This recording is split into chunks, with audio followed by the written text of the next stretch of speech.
Welcome to the Cultaholic Wrestling Podcast. If you like a lot of wrestling, WrestleMania week. It is WrestleMania week, pal. It's WrestleMania week, and if you watch the pictures video, you'll know that me and Ross have we've caught a cold. We've had a. I'm through the other side. I'm coming now. out the back of it now, but Matthew. Well, Matthew's here for audio listeners, so hello everybody. I'd just like to say from beyond the grave that I've died this week. No. Matthew is probably at the start of the cold that we have just exited. Yeah. So it's just us two this week. It's something going around the northeast of England. Brought up from the south, I have to declare, because Kayla's given me this after going home for a week in Ipswich. Oh, it's that Ipswich flu. Dirty place. I'm slipping into a Kins. I don't want to anymore. I came in here, I said, what a dirty city. Terrible city. Yeah, Terrible town. Before we begin, I'd like to thank Eric Messina for sending me this T-shirt. For audio listeners, and for those who can't quite make it out, it says, what about Tugboat, yo? The cease and desist will be in the post. You owe us $7 million. I've got an embarrassing story about Eric Messina's T-shirt there. I received it yesterday at work. Right.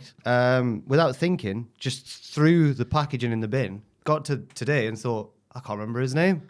Had to go through the bin to find his name. What do you find in the bin? Well, the packaging was half covered in, like, not a pot noodle, but those like Asian instant Tom noodle. likes them. It's Well, a Tom Campbell noodle carton. Well, I've got Tom Campbell's noodle juice all in my system now. Lovely. How have you been? Well, buggered eye. It's nice to be coldish free ahead of WrestleMania weekend. All the content coming up that you come to know and love from Cultaholic Wrestling. The predictions are live on the channel now. The pictures are live on the channel now. Yeah. The live streams, the reminders to go and set the thingies, they're live on the channel now, so go and set your reminders. I've been sleepy because I've just received new neighbours upstairs in the upstairs flat. Too much intercourse. No, they've just got a lovely dog. Oh, that's nice. What kind of dog? I don't know, a barky one. Oh, a little terrier, I bet. Little poos. And whichever room they keep the dog in, when they're not there, seems to be directly above my bedroom. What a great place to be. Well, maybe they let the dog roam around, but clearly the dog's favourite room is the one above my bedroom. I know you've got an allergy to dogs, but Oh, no, it's not that. let them have the dog in your flat, and then you can keep it entertained while they're gone. Yeah, Yeah, fair enough. Just have a tablet, you'll be fine. Yeah. I guess because we weren't sure whether Matthew was going to be on here or not. So what do we do about the news then? Well, I've seen this coming because I sat down this chair and I was like, I bet Jack's not prepared one. I haven't prepared a news segment. So Joel, fire up cultaholic.com. We'll spend the next few... Oh, that's the wrong screen. buttons, Joel. We'll spend the next few minutes picking the big ones, Jack, from the week. That's a big one. When Reigns' contract will expire, it is revealed. I've not actually seen this news. Vanity Fair, probably got another year or two max. Then it's time to take a less physical form of entertainment. Well, fair enough then. He's had his time, hasn't he? Yeah, but He's done his time. He's not had his time. Yeah, he's not yeah. washed yet. but I can totally see a lot of people react. Well, he never wrestles anyway. Yeah. Well, Would you, though? If I was No. given the chance to work less and earn more, I would do the same. I'd be on my island of relevancy all the time. He did do his time. You could go back to the times where we didn't like Roman Reigns. I assume he was on every single live event in the main event. Yeah, and I saw a clip shared on Reddit recently of Roman, or maybe on Twitter, of Roman as Lee Key in NXT, and it was painful. So he's really done the hard yards to get to where he is today. I watched Jey Uso's shoe shopping thingy on YouTube, and they show a picture of Roman Reigns in 2015 where he's wearing shorts, no socks, leather loafers. Minus aura, I think they call it in the That trade. is a strange combination. And then Jay can't barely talk English anymore. He's just like... He did used to talk properly. Yeah, but he can't get a sentence. It's incredible view, and you might think I'm taking the piss here, but go and watch. He can't get through a sentence, which I know is ironic coming from me, but it's just like... He's like a soundboard. He's like a Jey Uso soundboard. There's a cut when he goes from like picking his shoe to go to the till to pay for them. Did they have to shoe to pay for them on that series? Oh, I imagine I don't know. not, but it feels... They try and make it seem like He gets a pair of shoes that's worth $700 just for one pair. Wow. And he's just like, the cut ends with a yeet, and then the cut to the till starts with another yeet. He's just going, yeet. Have you seen the series that the lad I know does? Ellis, Away Days. He does shirt Away, shopping. Mm-hmm. Yeah. I was his fan before it was cool. I went to the Sunderland match with him once. I didn't realise he followed us, and then I happened upon his channel on YouTube and looked him up and saw he followed us, so followed him back. Yeah, he's good. He's very good. And I watched him on an interview with a lady named Bambino Becky. YouTuber lady where she just gets them drunk. It's called Shot Ones, and she just But she gets has them the drunk. name of a baby. Well, she's an adult lady. Oh. But she, rest assured, she's not drinking as a baby. But they just get battered. That seems to be the gimmick of her interview series. Great gimmick. Oh, yeah. And she says to him, "Who's been your least favorite guest?" And he says it, but they blur out his mouth and bleep it and stuff. So I just DM'd him. I was like, "Who was it?" And he told me. Who was it? I can't say. can't say. I'm just being like a little wrestling journalist, like a Jack Sean the Ross. Cocker. Just being like a Sean Ross. I just go, "Oh, I know something you don't know." I really want to know. Well, Joel, you're doing the edit for this, aren't you? yeah. Say it and bleep it out. No. So Reigns is Imagine going if he, to. Reigns might be going to. Yeah, it's done. Go on. What are you going to say? I was going to imagine if he had invited you on that shirt shopping. If it was- hey, He started doing that once he got bigger than that. I was going to say if this was That'd be 2016, we would have been on there. Oh, that'd be the dream. That's a wouldn't long it? time What is it, ago. like 500 quid you get 500 spent? quid, yeah. But I went to a Sunderland match with them years ago. Yeah. And it was weird sat in the away end of my own stadium. Very I strange. bet I that's was tough. I was DMing him last week because I bought with my final student loan. I got myself on eBay to one of those memorabilia middlemen, and I purchased a signed Messi shirt. And he's had trials and tribulations with getting a legitimate signed Messi one. So I DM'd him, was like, "I've got the certificate of authentication. I've got the signed thing there." And he was like, "It looks like a Messi one, but I don't know." Fair enough. So we'll never know. Yeah, fair enough. Anyway, that was Let's, irrelevant. What's the next news, Joel? Well, let's have a look. Let's have a look, Let's have a indeed. look, yeah. Ricochet. Oh, they do. Nick Khan's had a weird week, hasn't he? And Triple H. Yeah, They've been really angry this week, and it's the biggest week of the year for them. it is. Yeah. What did Nick Khan say about AEW? It was more about Tony Khan, wasn't it? All Elite Wrestling has hit back at Nick Khan after the WWE president claimed people could assume a number of AEW wrestlers will be jumping ship to WWE when they are able to do so. This possibly is off the back of all the Mariah May reports that she could be heading to WWE. Nick Khan said on the Bill Simmons podcast, "In terms of the other wrestling promotional company, they have a lot of talented wrestlers and we're happy about that. Because they'll jump over to WWE." Replying to that, Ricochet said, "Oh man, these guys flipping suck." Yeah. I mean, he's replied to Cultaholic's aggregation of Khan's comments there, so hopefully it doesn't mean that we suck. Oh, Trev. That's what I thought he meant that at first. Yeah, we do, though, don't Does we? he not mean WWE? Because we're just I quoting think what so. Nick Khan said. Yeah, but we're the leeches of the business everybody hates now. Oh, come on now. Right, let's plow on, Joel. So what had Triple H been saying about folk? Oh, he's been saying all this stuff about, like, people shouldn't be critics, just be a fan, just enjoy the ride. I've But he's noticed been saying it on, like, every interview he's done this week. He wasn't saying this time last year when things were going well. It's like he's waiting until things aren't going so well and he's getting a bit... Well, you're only allowed to be a critic if you've got a positive critical opinion, I suppose. Right. He that's- surrounds himself with yes men. And then there's been quite a few wrestlers this week who've done the whole. I've seen do the whole like, if you've never set foot in this ring, you can't criticize it, which doesn't work in the world of criticism. That's not a rule. Wait, it's the classic one if you go to a restaurant. I know what a bad food is and a bad food isn't. Let me Right. tell you. And I've never stepped in a proper kitchen. I've never heard Simon Cowell sing, Me but nei- he oh. made a career off judging singers. But he knows how to put together a team to make a banger. Yes. The Rock told Travis Scott to slap the S word out of Cody Rhodes at Elimination Chamber. Hey, followed through, didn't he? Yes, he did. This was, I think, revealed on the Anklers Business of Entertainment program on the NBA show. Wait, who revealed this? Oh, Nick Khan as well, yeah. Nick Khan, so I've seen this one. Nick Khan revealed that Triple H, after Travis Scott slapped Cody, went, we'll need to teach you how to work the thing properly. We'll need to teach you how to do that. But The Rock had told Travis Scott, lay it in, brother. I bet Cody did as well, but not on his eardrum. Yeah. On the Triple H said the only person that didn't complain about the slap was Cody. Of course he wouldn't. He's a hard man. Yeah, he's the American Nightmare. He's got a tie on his neck, for goodness sakes. How many more? Is that enough Oh, news? no, there's more news to go. Let's This have is a fun. great Oh, I look. hate this story, man. Why? Joel, why? Well, who We were cares? talking about it yesterday. Why? I think it's The fun little Boogeyman, tidbit. Booker T has claimed that the Boogeyman calls him once a month to thank him for his WrestleMania moment. Oh, Booker T claims that. Yeah. He said, was it Booker T who said it? I believe it was. Yeah, Booker T revealed in a WWE retrospective reflecting on the match that Boogeyman calls him once a month to thank him. To be fair, That's fun. Booker T and Sharmell didn't have to do what they did on that night, and they did do. So I can see the concept of that happening. How long ago was this? 06, was it? 05? It's been nearly 20 years, maybe, Yeah. since that match. And One call a he's month. called him every month. They might have just general catch-ups, you know? Thanks, What's brother. been on the telly and stuff. Do you not think Booker T would start being, if this is true, he'd not start like seeing the call and being like, He probably just like picks the phone up but just sits there and doesn't say anything, just ordering his chicken parmesan on the end of the phone.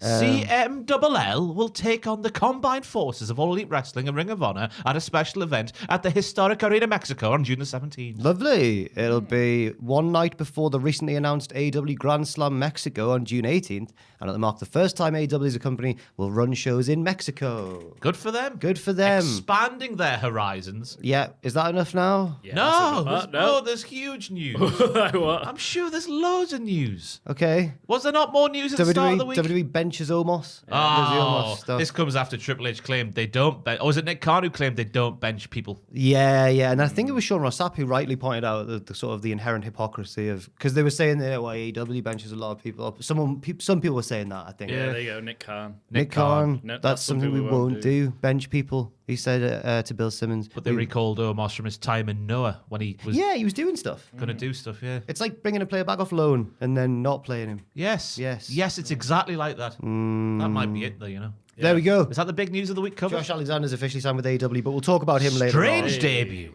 Yeah. Strange positioning. A good debut performance-wise, but positioning. I have questions. Fair enough. I have questions. That was the news, but now I reckon it's time for the Hall of Fame. That's normally how it works. Everybody get excited for the Cultaholic Hall of Fame. Yes, it's time for the Cultaholic Wrestling Hall of Fame in condescending order from last week with 15%. And I wasn't here for this, so I don't really know, but Tiny Matthew. Matthew, after 44 years on the planet, I think I'm right in saying there, has had the realization, 44 has had the realization that he's smaller than the average bear.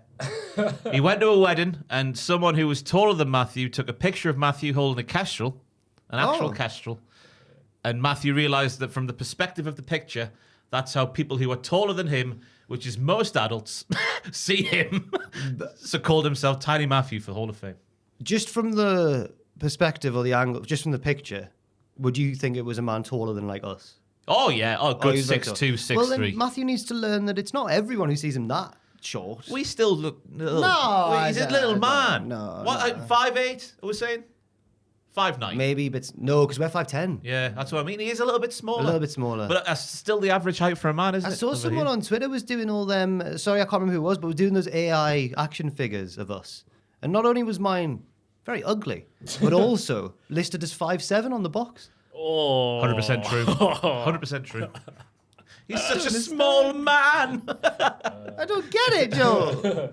I've not seen them. What was the crap with them? It's this whole thing that's been going on around the internet where people have just, I don't know which AI it is, but you put your details in or whatever, and it brings you like a boxed action figure of yourself with little people like appropriate to you, little like things like Matthew might have a mug of coffee or something. Do you know what I mean? Like that sort of thing, or a book of botches. See if I'm logged in on Twitter here to see. I am logged in. Notifications. We don't want to be promoting AI though. Oh no, AI is terrible. But this is fun when you're involved. Gary Monroe. There was Garmin Rowe, yeah. Garmin Rowe. Oh, I see what you mean. Mine looks. We'll send them to Joel. I guess. I'll send them to Joe. You're on Slackalicious there, Joe. I've got my car T-shirt on though. Yeah, Yours is decent. yours is like 25 years into the future. Mine looks haggard.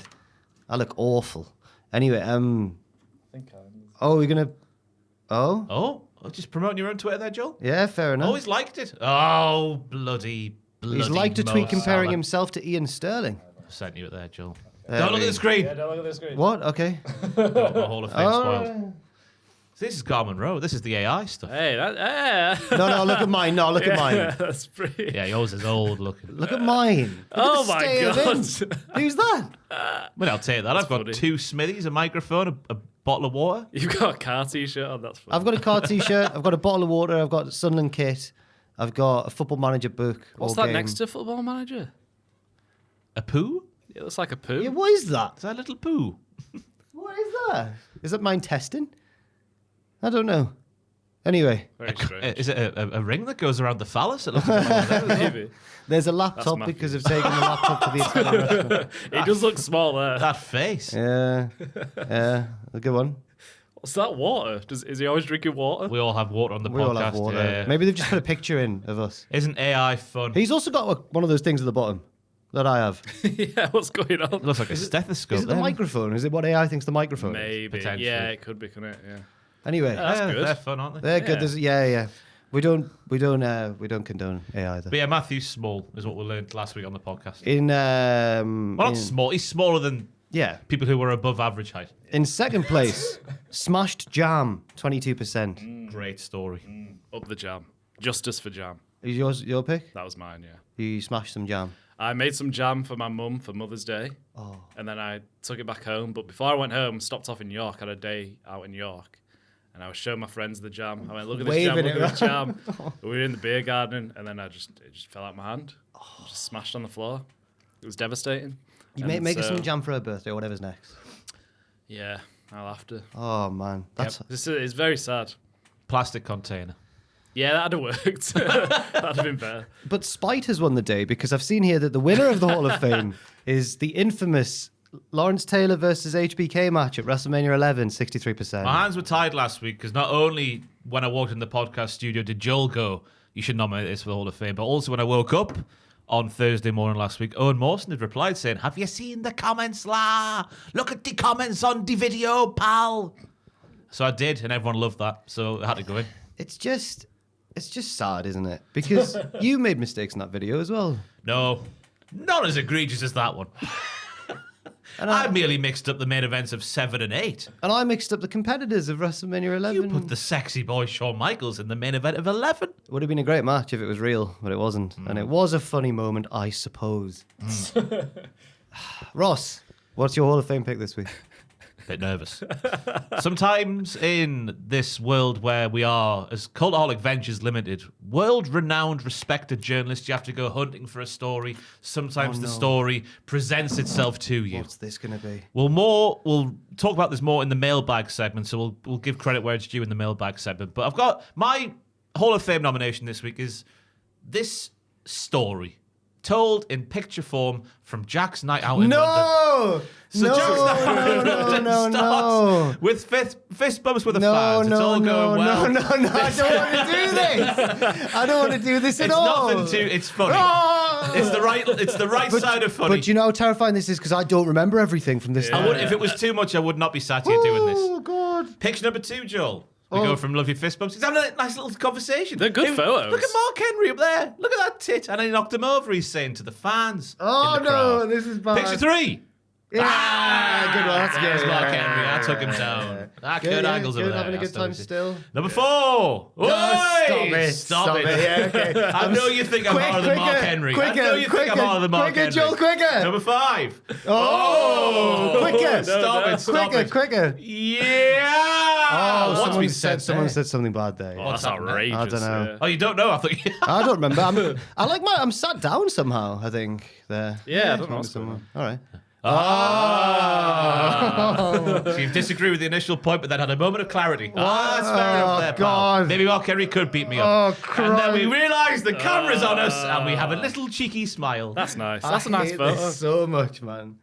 That could be like the promo shot for Malcolm in the Middle. I'd had a a cheeky chap. I'd had a haircut like the day before. It's so short on the sides there. You But you can't can even see it's it. there on the top. You can, yeah. I put a... Oh, was that the last one? Yeah. Yeah! You don't take your I top off or thought I was anything. going to be falling. No. Oh my No, god. no, They're quite nice photos. Good quality. I just like the good camera. the evolution of like conversation to being like, oh, a little bit. You can really see my thought process, can't you? And then it just ends with that. Look at that. You could be a star of a 90s sitcom there if you wanted to be.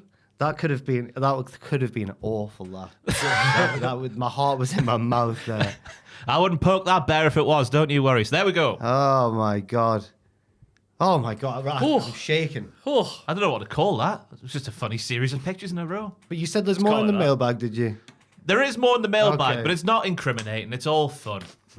I guess the guy who took the pictures, who I will credit later on. I might as well do it now, actually. Go on, then. Because I've not got it written down. Ba-ba-da-ba-ba-ba. That's the wrong chat there, the Cultaholic Wrestling Podcast. We go to the mailbag. Okay. Ooh. Super Sharkosaurus Photography. Oh, I thought Chris, otherwise known as. right. Maybe there was multiple of them taking photos then on the night. 'Cause Them. of the crew of the Switch and Disco lads. All right, fair enough. Yeah, that was the look of Super Sharkosaurus. We'll read Chris's email later on, and I can't wait. Next up, Joel. hello. It was No, sorry. Yeah, Yes, that was correct. me. It was Yeah. Smash Jam. I didn't prepare one because I didn't know Matthew was off. Oh God.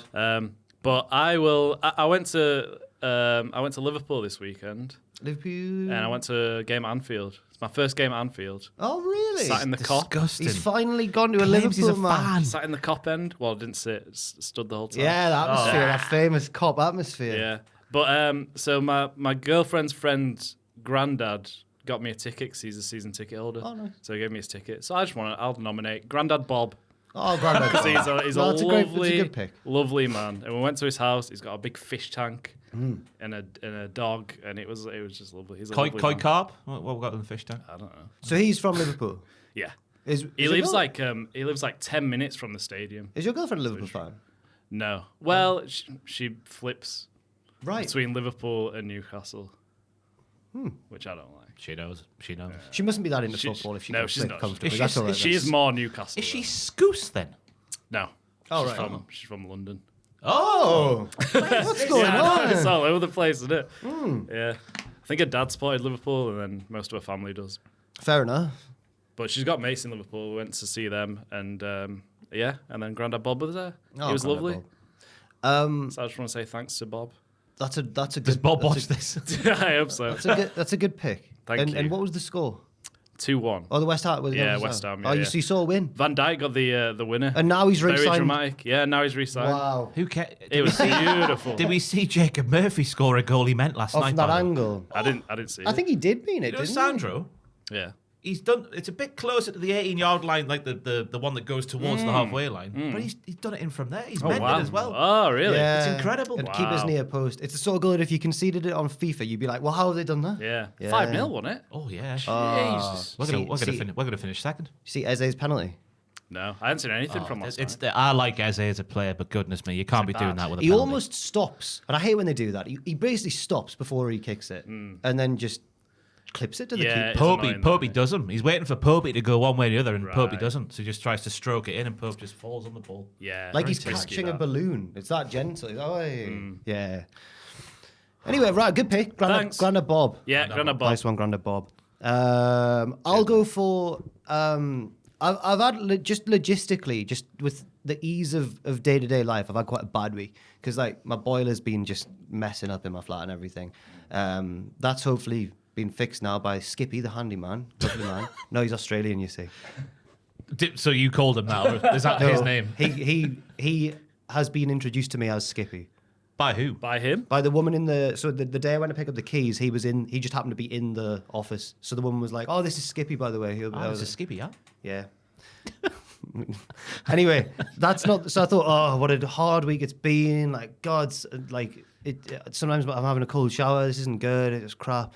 The dog's moved in upstairs. That's great. But then I checked my bank account the other day, and you know when you think I've not spent that much, and for the first time in my life, I'd been frauded. Oh! And I looked back at all these payments that I didn't recognize, and it went back to the last time I was on a night out. And I was like, right. Mark Henry's got him. No, I've been on one since then. It was after the last North Wrestling show. So it could have been anyone. Rampage was there. Simon Miller was there. It could have been any one of these boys. Come on now. Wow. Hey. But no, then I went out afterwards. So it could have been just anywhere I'd been. But I think it's when I stopped for a bottle of water in one of those corner shops on Grey Street. And I feel like maybe that's the one where the most likely one where there's been a dodgy card machine. What, they've set up a direct debit without you setting one up or something? I don't. No, direct debit. It's been like contactless payments with my card details, and it's all been to the TikTok store, which I've never used or had. I've never had TikTok, but I checked my account, and then one day there'd be like 4 purchases in a row of something for $15.75 from the TikTok store. Apparently, you can buy like affiliate links and stuff if you're a creator yourself. Right. So whoever it is an aspiring TikToker. Yeah, I don't know how they'd get a hold of you. You know who I've is? got no You know- idea. you know who I mean, likes- I've cancelled that card now, got a Yeah, new one and yeah, everything, good, and I've good. got the money back. That's so good. up the TSB. Yeah. You know who does like TikTok and other social medias? Fraser Porter. Fraser And he fancies works himself. Oh, let's solve this mystery. And he works at North. And he's got a reasonable made up place of residence in Peebles. That's not a real place. And he's got motive. Because you he hates hate him. Jack, yeah. Yeah, and- You hate him. I think it was Fraser. Yeah, I think Fraser we Porter. solved it. Oh my god. And his dad's a copper as well, so he wanted to do the little... A retired Can policeman, get I should away say. with it. I can't believe that, but you're right. Yeah. Anyway, well, Well, I'll nominate. Batter Fraser? I'll nominate Fraser Porter. Fraudster. Yeah, Fraser Fraudster. Fraser Fraudster. Fraudster Porter. Fraudster Fraser Porter. But it's all good. I got my money back and everything. But by the end, it totaled up to like 200 quid. I don't know how they've done this. Well, in a reoccurring They had fashion. to there would be like 4 purchases in a row. Then obviously they've been timed out, so that then it would wait a few days, and then another of like 15 quid each and stuff. And it just went on until they'd spent like 200 quid. Wow. And luckily, Terrifying. my rent had already come out. But That would have been dicey. well, immediately my new landlord would have been like, "What are you doing? She doesn't trust me yet, you know." Right. Anyway, that was my nomination for the whole Look of at your them. credit history, your credit score. True. So those picks, those wonderful 3 picks are Jack's evolution of dance. I don't know what they call it. I'll work it out. It's beautiful, yeah. Them bloody pictures out were funny, kind of. Joel, Grandad Bob. Grandad Bob, and Fraser Fraudster. This is my pick. These picks are your picks and your picks alone. That's what Matthew says. If you vote by signing up to patreon.com/cultaholic. Producers? Joel, you might have to help Ross because I'm going to be reading them out, of course. Thank you to our wonderful producers, Reno2200. He's from the future. Pew, pew, pew. Noah Anderson. Levi. Anderson Levi LaRue. goes in for the kill. He does it for the thrill. Jimmy Gillen. Hoping you'll understand. Jimmy Gillen. Gillen, the best a man can get. Tear of Grace. Feel those tears on your face. Grace, no one else can feel them for you. Only Brett can let them in. He likes cats. He likes cats and other animals. Lord Bushi. Hey, Bushy, you're so fine. You're so fine. You blow my mind, Lord Lord Bushy. Bushy. You Lord Bushy. Kendrick Altar. Oh, now, time for the one Kendrick time. I've Altar. forgotten all Hey time. now, Kendrick Kendrick Altar. Back on. Oh, yeah. Tay2. Na, na, na, na, na, na, na. Na, na, na, na. Tay2.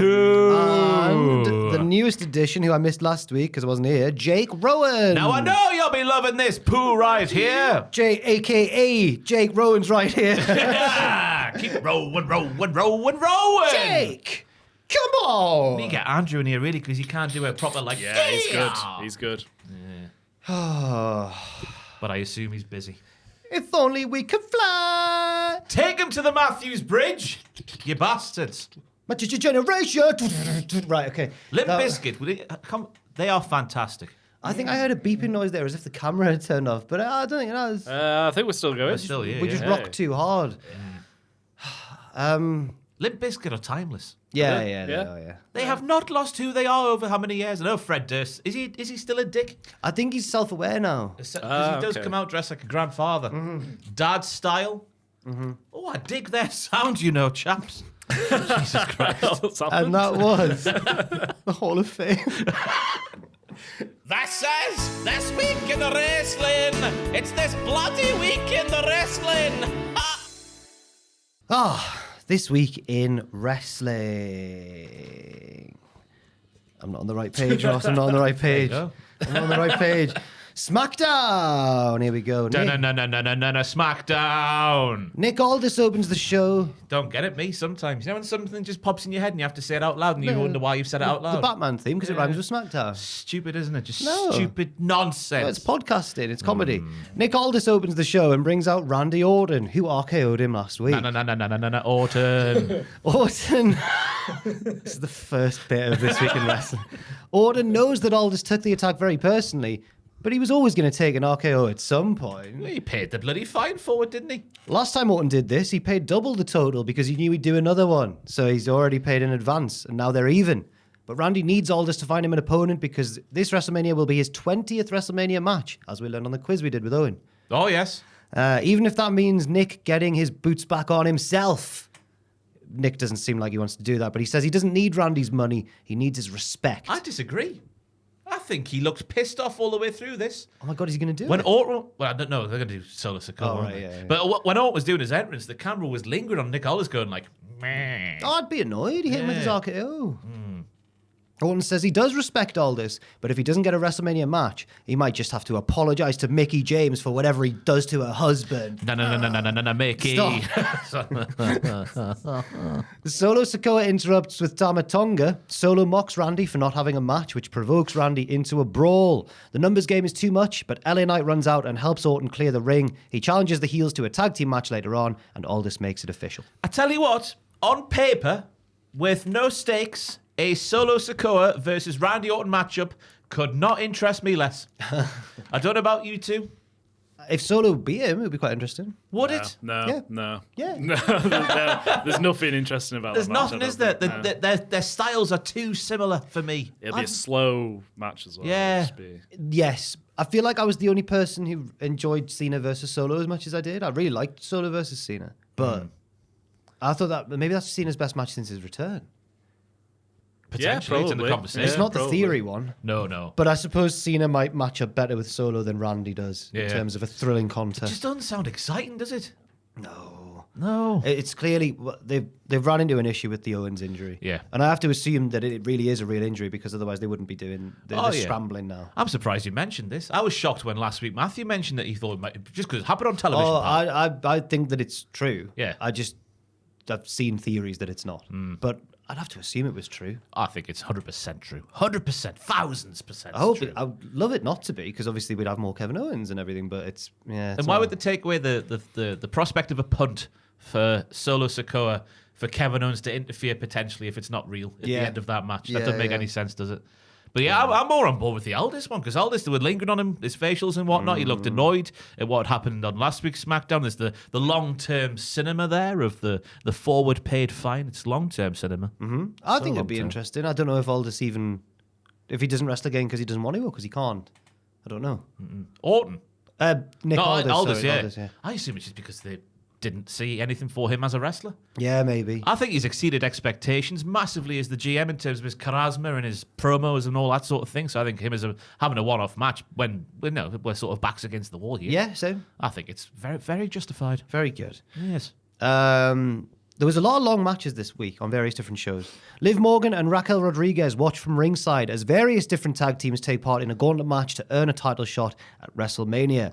Despite entering at number 1, Bayley and Lyra Valkyria outlast, the Pure Fusion Collective, Natalya and Maxine Dupree, the Cowie Girls, B-Fab and Michin, and the Secret Hervis, Piper Niven and Alba Fire, to beat everyone entering for number 1. I've written down way too many notes about all these matches. All of them. I don't know if you want me to go through them, but I don't know if we need to. Because I think the right was on the wall when we got to the Secret Hervis portion of the match and the baby faces who aren't a real tag team, but who are a real tag team. Bayley's put her differences aside from the end of the Intercontinental Championship match the week prior. They got the job done.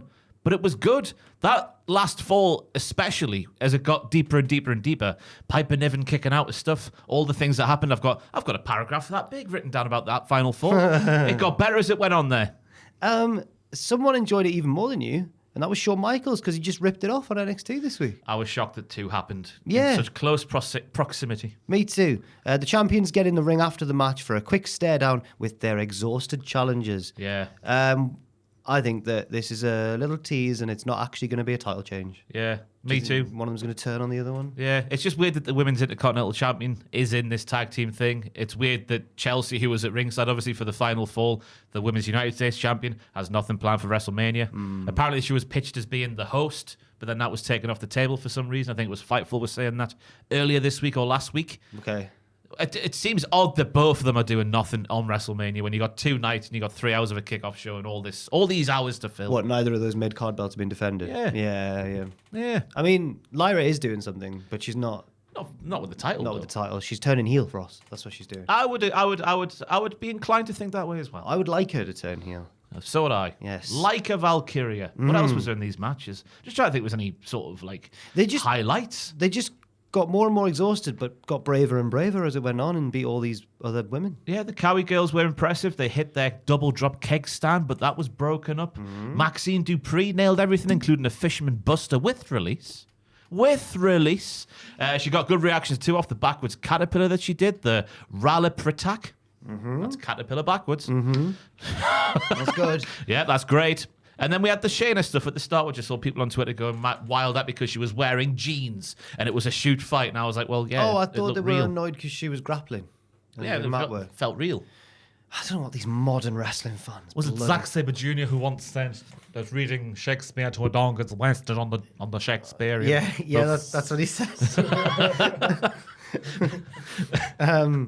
Yeah. It had plenty of stuff to like. It had loads of good stuff, but it was just I don't know if there's much. It's quite a straightforward story, and that's fine. Yeah. Which is the babyfaces were really brave and strong. Fair. Damian Priest makes his entrance, but Drew McIntyre attacks him from behind. He beats him. What? I saw a GIF on Twitter of it's the bit where Priest's been sent into the barricade, and then Drew they've put it in slow motion. They've taken off the sound, and Drew he caresses Priest's like belly, and then leans in like he's kissing him. But you can't see their faces because of Drew's hair. It just looks really nice. This was a really sexy segment in many ways, actually, as we'll find out. I cannot believe it. He beats Priest down until the road agents break it up. Priest has to be helped to the back as Drew cuts a scintillating promo in the ring. Every emotion under the sun was included in this, and I include tantalizing, saucy, and sexy. Yeah. He calls Priest a parasite and a coward who only wanted a Mania match once he knew that Drew had an injured eye. But Drew has a saucy secret. Want me to let you in on a little secret? Says Drew in a Welsh accent for some reason. What was he doing? I don't know. And then he sexily reveals, he strips off his eye patch and reveals that his eye's fully healed. He's got his mouth open like a cam girl. Priest's not done, and he comes back out to brawl with Drew, but Drew gains control by gouging the eyes. He hits Damien with the ring steps and then hits a Future Shock DDT on top of them. He then rips off Priest's necklace and stands tall. Shades of Hogan, Andre. Shades of CM Punk in the bracelet. Why is he doing this again? That didn't go down well the first time. Like an expensive necklace, I guess. True, yeah. It had a cross on it, and that's your... Oh, like Hogan Andre. Got you. Yeah. Oh, aye. But Drew, the performance from Drew, he started off, when he was laughing after the attack, going like, ha, ha, ha, ha, like Jack Sparrow he was, I thought, that he goes into the saucy cam girl era of Drew McIntyre. I couldn't believe it. It's almost like he doesn't really care about this feud and is just doing whatever for the bollocks for me.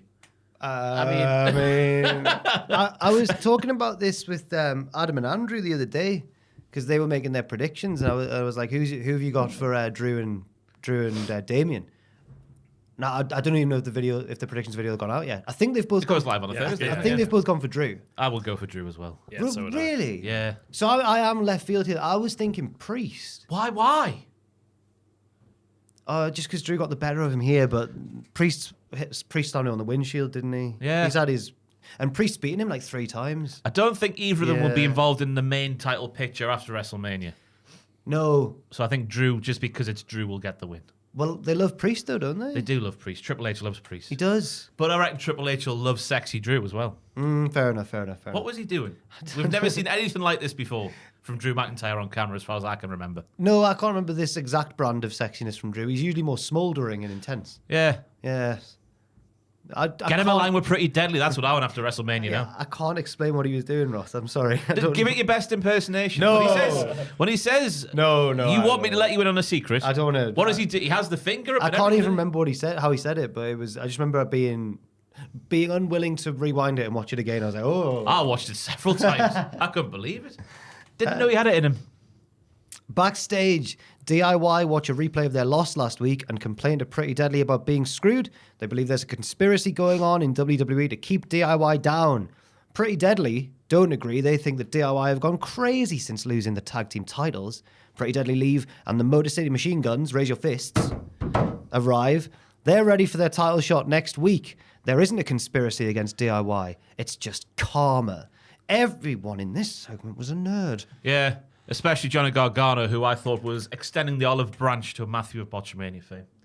He kept saying back and to the left. Oh, that's just a JFK assassination reference. But Matthew's taken it on as his own. No, Bill Hicks took it on as his own. But Matthew's taken it on I as his don't own. think... No, It's Matthew... a part of it was a part of Botchamania. Oh, back really? and to the left. Oh, right, okay. Back and to the left. Okay, fair enough.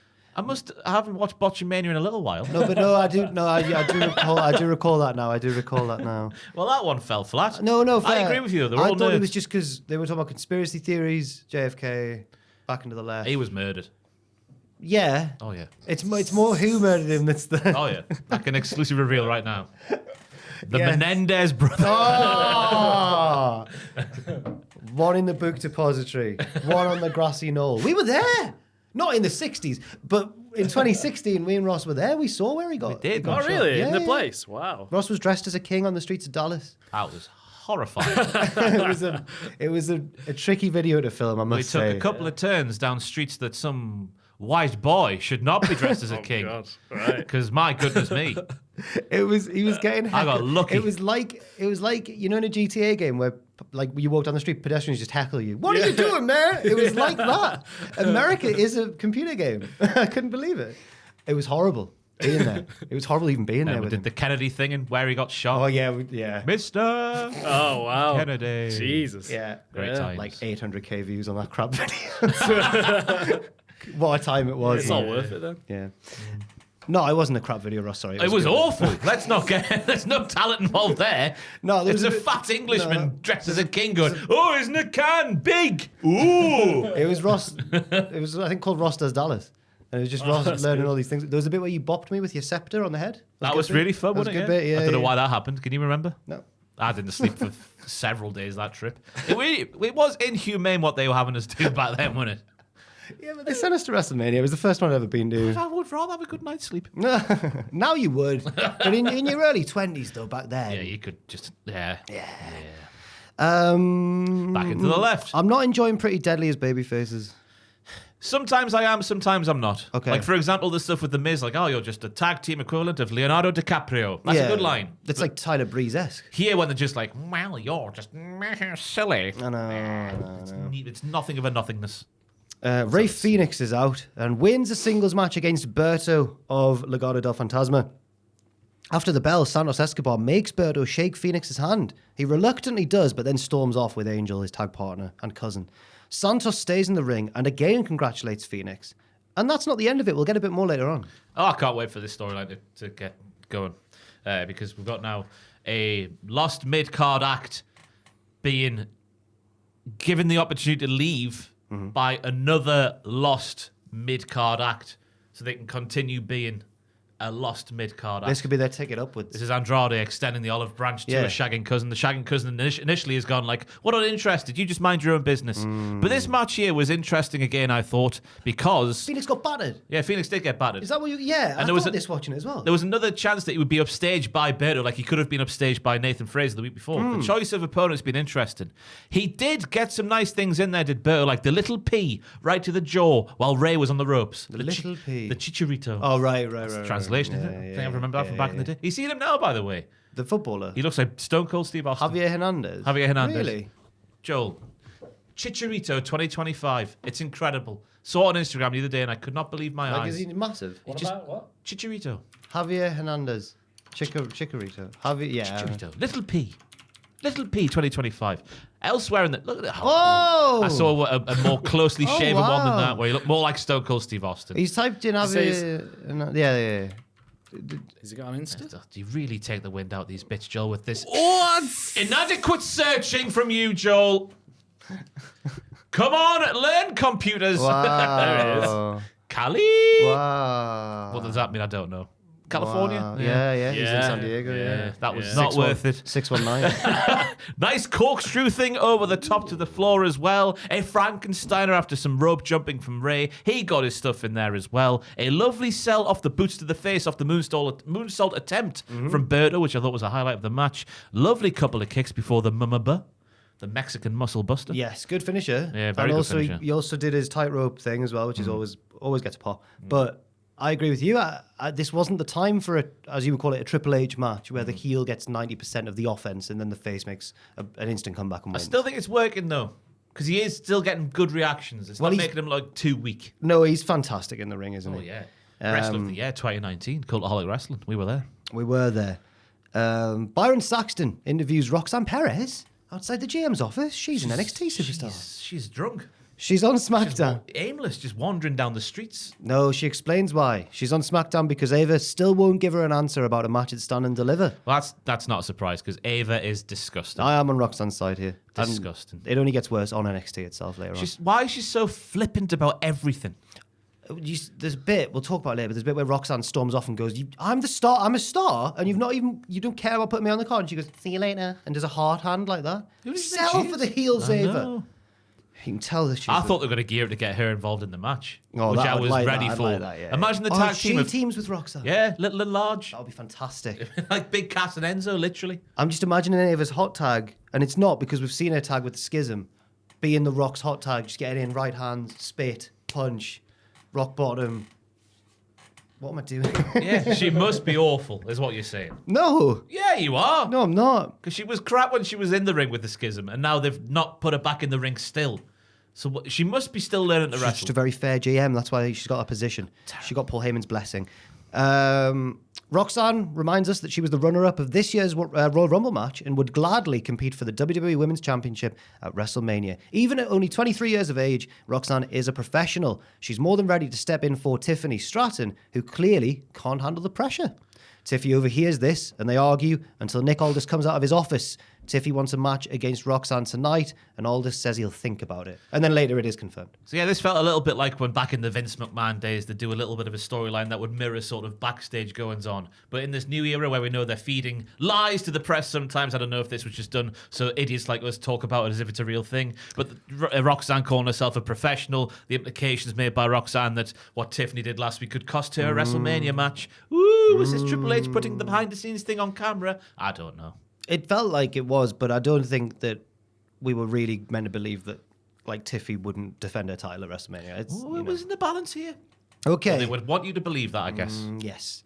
We get a lovely video package on the history of the friendship between CM Punk and Paul Heyman, which makes me just more convinced that Paul Heyman's going to turn on CM Punk. Oh, yeah. But is he going to also turn on Roman? That's the question. I think he leaves with Rollins. I do. I've convinced myself. I saw the picture Andrew referenced where he's twice now dressed like The Rock. This week on Raw, and he's also done the old turtleneck and necklace combo. Wow. And he'd be like, and there's a two-man power trip with him and Cena. Yeah. Wow. Yeah. That'll be interesting. And Randy Orton, if you watch the pictures video for WrestleMania 41. Chelsea Green bangs on the door of the trainer's room where Alba and Piper are still being, checked after the match, the gauntlet tag match. But she's begging them to come to ringside to help her against Zelina Vega tonight. Zelina walks past and mocks Chelsea. She says, you're just going to have to be an adult for once and do things all on your own. Chelsea's not happy. Well, this is a match that Zelina now can't lose after being so cocky. So cocky, Jack. Well, she doesn't end up losing it, but it's not the most... It's the booking's odd. It's very odd. It's very odd indeed. We get another... Oh, what have I done here? This would have been funnier if Matthew had to read it out. I've done one of those things where I make him read something, but it's now I'm just going to have to read it He's myself. doing his voice so people think it's him. We get another smoky vignette with flashes of goth imagery. Let's all go down... Because I'm saying that Matthew's a bit of a goth. Yeah. Let's all go down to the green and kick some pigeons. Maybe after that we could go to John Dobson Street and try to do some skateboard tricks, but keep messing them up and almost falling into the bus lane. Have you seen when they do that on John Dobson Street? Oh, no, not on John. No. Yeah. I know exactly under, what like, you mean. The bit, like under the... Yeah. They're all doing They're- skateboard tricks. They're there all the time. All day. Always trying to do a kickflip and not landing it. Yeah. And then sometimes almost stumbling into the taxi rank or the bus lane. Yeah. I can't believe Just it. living life on the edge, guys. You know? Radical. I went through an exhibition party the other day on the way to Wyland Brewery. XE. And the skate park there, it could not have been fuller of the skater boys. Well, that's where we really? used to hang out because it was near school, wasn't And it? the Private, weed, private and the school. weed. Oh, I never... Oh, well. Oh, no. Hey, it's Battle of the Burgers this weekend there at Hey. Oh, Wyland yes. Brewery. Shame we're working every bloody day. Well, some of us God. are, Joe. Some of us are working. Did you ever go... So, do you remember like the first pub you would regularly go to? In Morpeth Town, yes. Oh, right, because mine, from going to school in Jesmond, mine was... Do you remember the Brandlin? No. Then it got renamed to the Dun Cow. Oh, yes, another Duncow. But then it burned down or something, and it's just never reopened, or it shut down and locked down or something. I did not know that. Well, it's just very sad because it was the pub we'd go to after school because they were lax when it came to IDing people. One of my local places in Morpeth this week had Nigel Farage in there for a welcomed visit, which was interesting. Wow. Well, he is, as the media tell us, he is just the sort of bloke you just have a pint with, Yeah, isn't he? he's just a guy, isn't he? He's just a normal guy. He's just a guy. He's just in the pub. Just a man of the Just a people. guy in the pub. Can't believe it. Could not believe my eyes. Anyway, yeah, there was sticks with burnings. Wait, I happening on had the one more sticks. bit Sorry. as well. Maybe after that, we could go to the metro and sit on the back seat and blast songs on our phone speakers like Tears Don't Fall by Bullet for My Valentine and Dying in Your Arms by Trivium. Matthew would have loved that. Yep. Yeah. Yep. That's Yeah. right up his street. May you rest in peace. Sorry, yes, He would have loved that. There were smoky bits. And, Yeah, I couldn't quite work out what the other stuff was, but I definitely saw sticks burning incense. Could be somebody who likes that kind of thing and crystals and that. Malachi Black, isn't it? Alistair. It'll be Alistair Black. It'll be Alistair. Yeah. And he's a Triple H boy. So He'll be done properly this time, like he was in NXT when Triple H was in charge of him way back when. Maybe so. And then we had added, and he went wrong from there. The sinister man from Amsterdam. Chelsea starts off hot against Zelina Vega and just beats her down on the outside. She yells at the announce team to find her security detail, but takes too long and gets counted out of the match. Chelsea has a tantrum, and Zelina does look annoyed to have won in such a way, but still makes the belt motion as she leaves. And she went up the ramp very quickly, which was the confusing bit for me. Just Surely get- you'd be like, what? Don't end it. Let me kick her ass. But she was like, ha-ha, as running up the ramp. So it's obviously not her fault. It's what she's been told to do to crack on with the segments. This was a short segment. It was a short segment, but I it also just, think that Chelsea got screwed. The ref, was that even a 10 count? I don't know. It did seem It quick. seemed like a fast one. Yeah. For a wrestling 10 count. I believe we should look into the morals of Ryan Tran. I believe it was Ryan Ryan Tran. Tran, yeah, fair enough. Horrible ref. Horrible guy. The worst referee. We can't do that anymore, I don't think, can we? He's always been a dick. I don't know. People tune into this to forget about that. Sorry, sometimes, yeah, don't they? fair enough. Down with the tariffs. Yeah, why not, yeah. Legado del Fantasma are backstage. Escobar tells Angel how great Rey Fenix is, but he's doing it in like a way to annoy Berto. He's going, you see how great he is? He tells Angel to come with him so they can find Phoenix and congratulate him on a job well done. You've just congratulated him in the ring. I didn't like the writing I here. think that was the inference that they're going to beat him up. That's why he was taken. I never got He's that. a heel. Ooh. You're not going to congratulate him twice after doing it in the ring already. I think he genuinely was. Do you reckon? Oh. That would be a bit We never find out, do we? wackio. We never find out, do we, though? No. Ah.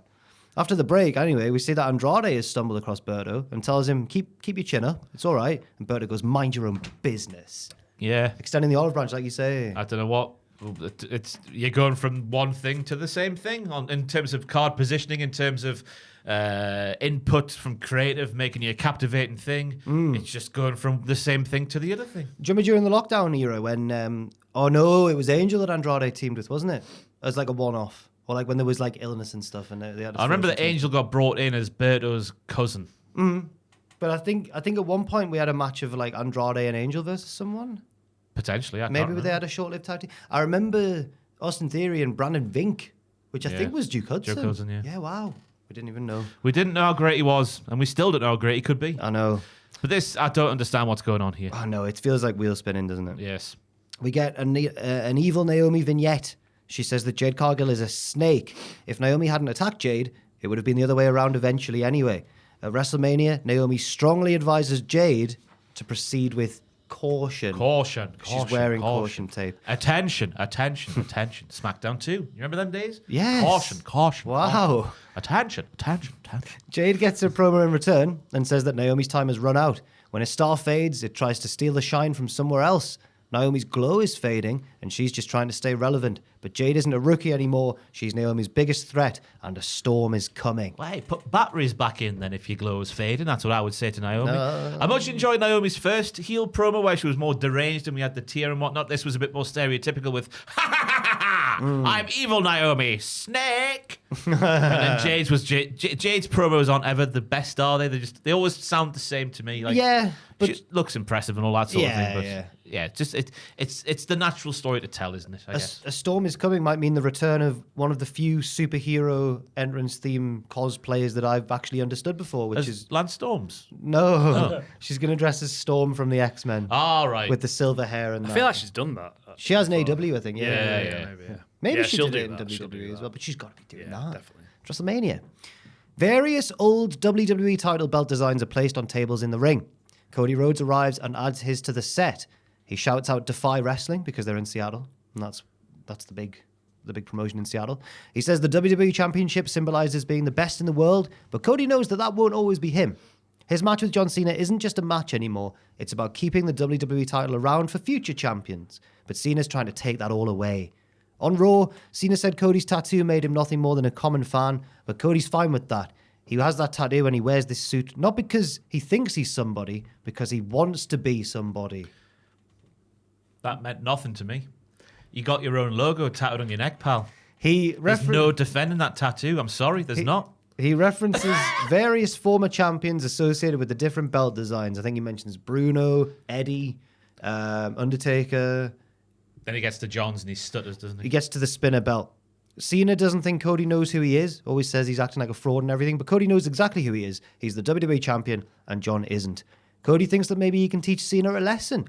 And it's something he used to see his dad struggle with as a career babyface. His exact words, he said. The fans are allowed to love someone else. And Cody mentions how many great other wrestlers he shares the roster with and how he knows that even though he calls himself the captain, the fans are always going to love someone else too. And that's fine. Now at WrestleMania, Cody has to halt history, Cena's history, to preserve WWE's history. Once he's beaten Cena, he'll let him have his moment in the ring to say goodbye, but Cena's time is almost up, and the WWE title is timeless, and it's staying with us. That's Not me and Cody, you. but and me and you and Joel as well. Joel as well. It's staying with We're you, all the Joel. champions. He's busy. He's texting. Yeah, whatever. No, I'm getting notes. Oh, sorry. What notes are you writing down there, Joel? I'm intrigued. Nothing. I'm just mapping out. I map out the times for everything. Oh, fair enough, in fair advance. Ah, And then, yeah. We shouldn't have doubted you. And that's why you're the WWE champion, and so are we, and Yes, everyone. we all are. yeah. The whole universe. We learned that Cena has opted to be in Vegas for SmackDown next week and not here this week, so boo to him. The tattoo line was meant to resonate with people somehow, but it's his own logo on his neck. Yeah, because he wants to be someone. He's got such ambition, just like all of us. We all have ambition. Don't get tattoo on your neck. Who else has done that? Which of the wrestlers have tattoos on their neck? Of their own logo. Nobody. There's no defender, very John. few. The Rock's got his own Brahma bull on him. Yeah. On his arm or something. But wasn't that for his college days or something? The Brahma Oh, Bull. right, okay, yeah. Was it? Have I just made that up? Oh, there was an unexpected college reference from Obafemi this week. Roll Tide. Odd as well. That was odd, yeah. Didn't fit the character. No. I did like the bit going through all the potted history of the belts and who was synonymous with that belt, the comparisons to Dusty Rhodes, because that all makes sense in terms of the story they're telling. They're allowed to love somebody else. That sets up Cody to be the same heel that John's been when he turns heel. Who do you reckon it'll be? Who will be the Cody to Cody's John? God, that hurt. Who'll be the Cody? I mean, you could say someone like Trick Williams eventually. He was the first one that sprang to mind there. Oh, Wow. I can't think of a better one. Ricky Saints. Could you Ricky? imagine? Yeah. I like the play on I'm not just going to say my time is now. You just know your time's been up for a while there, buddy. I thought it was good. It's just that, like Brian Alvarez has been hammering this week, and I agree with him. This has been a long build to WrestleMania. There's been a lot of these sort of segments. Especially when John's not there. They needed John there. John should have been there more. Or The Rock even. And I know we were saying The Rock is, whenever he's on the show, things feel more loose. But he would have brought, like last year, it was electrifying. Oh, the comparison. I've been looking at those little videos people have been putting together, like the segment that ended last year's Raw before WrestleMania and this year's Raw before WrestleMania. It's night and day, Triple H, and any criticism that comes your way is completely warranted. Oh, You insecure bitch! He just surrounds himself with yes men, Jack. And this place will be better off when he dies. Are you quoting douchebag glad-handing yes men like John Lauren? Oh, come on. Phil's prophecies come true, apart from the doofus. What was it? The doofus son-in-law and the Yeah, the idiotic. idiot daughter-in-law. Yeah, something like that, daughter. Yeah, whatever. The Street Profits are interviewed about their title defense next week. Montez recently heard the Machine Guns say they don't care about the glitz and glamour of the Street Profits, and that's fair because it's hard to care about things you don't have. That's a good point. Fair enough. I've never driven. Well, I've never owned a Lamborghini, so I've not asked that I don't have one. Don't know why I had to say it out loud. Dawkins calls the Machine Guns the IWC Glazers. It's a week where internet fans have been getting hammered. We've been getting hammered, but it just felt forced. This because the Machine Guns are indie boy favorites of the people like me from the days in TNA and stuff. But Dawkins, it really felt shoehorned into this thing. I guess it fits with Dawkins though, because he's a PC guy from like True. 2012. And he gets rattled on Twitter by the looks of it when Real Madrid lose. Oh, he does. Yeah, and they lost big this He week. ignored me for 2 weeks in a row, so he did. I mentioned him again last night. Maybe saying, this is what made this happen. Did you see Jacob Murphy's Thunderbast? He didn't reply. This would have happened after the first leg as well, wouldn't it? Yeah. He'd have been reeling. Well, I made it worse, Jack, because I replied, "You lot got smoked." Because they want this. Because they want the... But he didn't reply that either. That's fair. Bitch. Two wrestlers Ross has just called a bitch in the last two Yeah, segments. Triple H, Nigel Dawkins. I'll fight them all.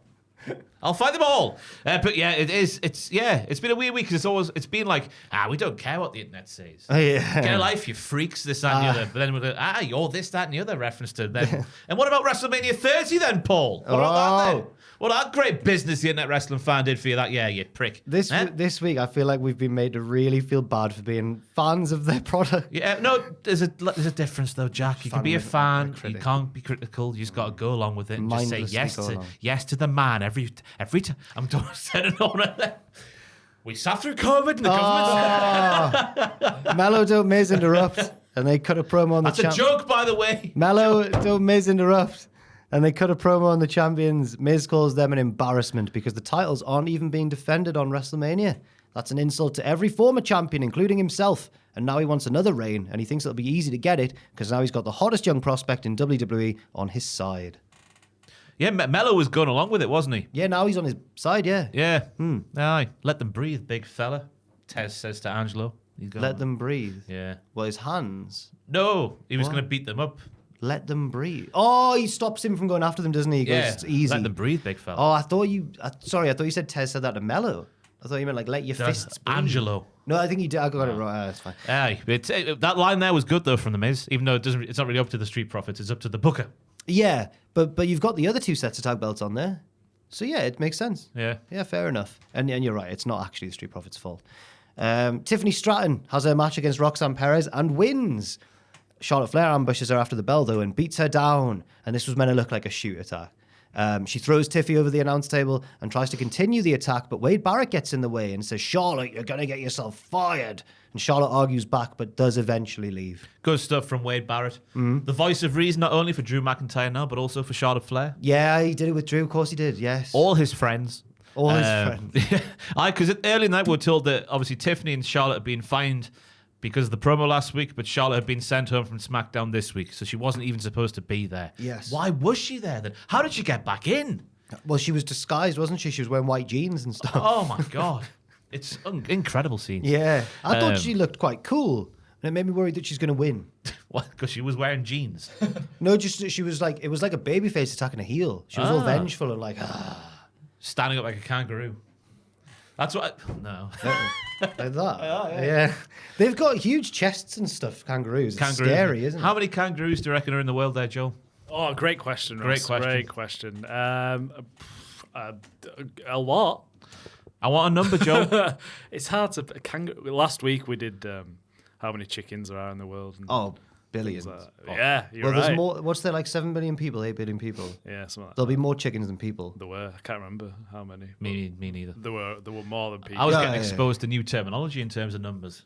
It was it like quadrillion or something? Quadrillion, yeah, something like that. I wouldn't have thought that many chickens. Would you like to know how many not are native to the wild of Australia? That's where we're going to go for the ballpark. I reckon Yes, they're probably. I reckon there's going to be less kangaroos than humans, Yeah, I agree. quite considerably.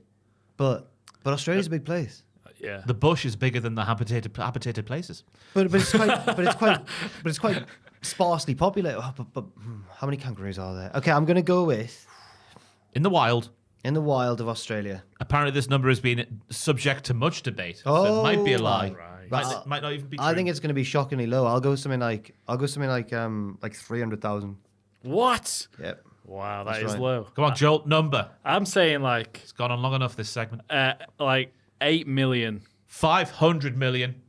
That's a lot. Oh my god! Army of What? kangaroos. What? I believe it. You never see more than one in a video. I've seen the video of the bloke punching the kangaroo to save his dog. Yeah. It's a That's great video. scary. That what's the kangaroo They're doing with the scary dog? creatures, yeah. Yeah, it's like holding the dog hostage, and Big the bloke muscle. goes to save the dog, Yeah. and then just goes.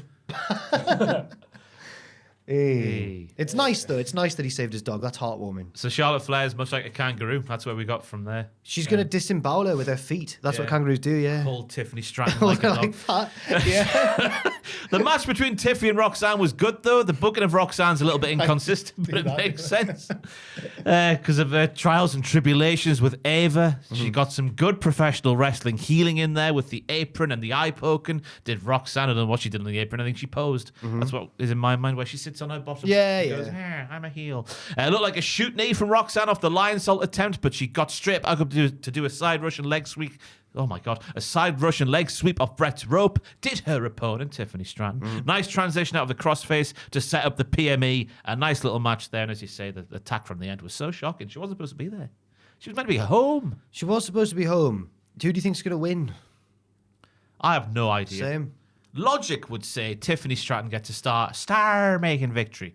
But I would not be surprised if Charlotte did win and then maybe at SummerSlam, Tiffy gets her revenge. Because there was I think they'll want to be out of this feud as quickly as they can, WWE.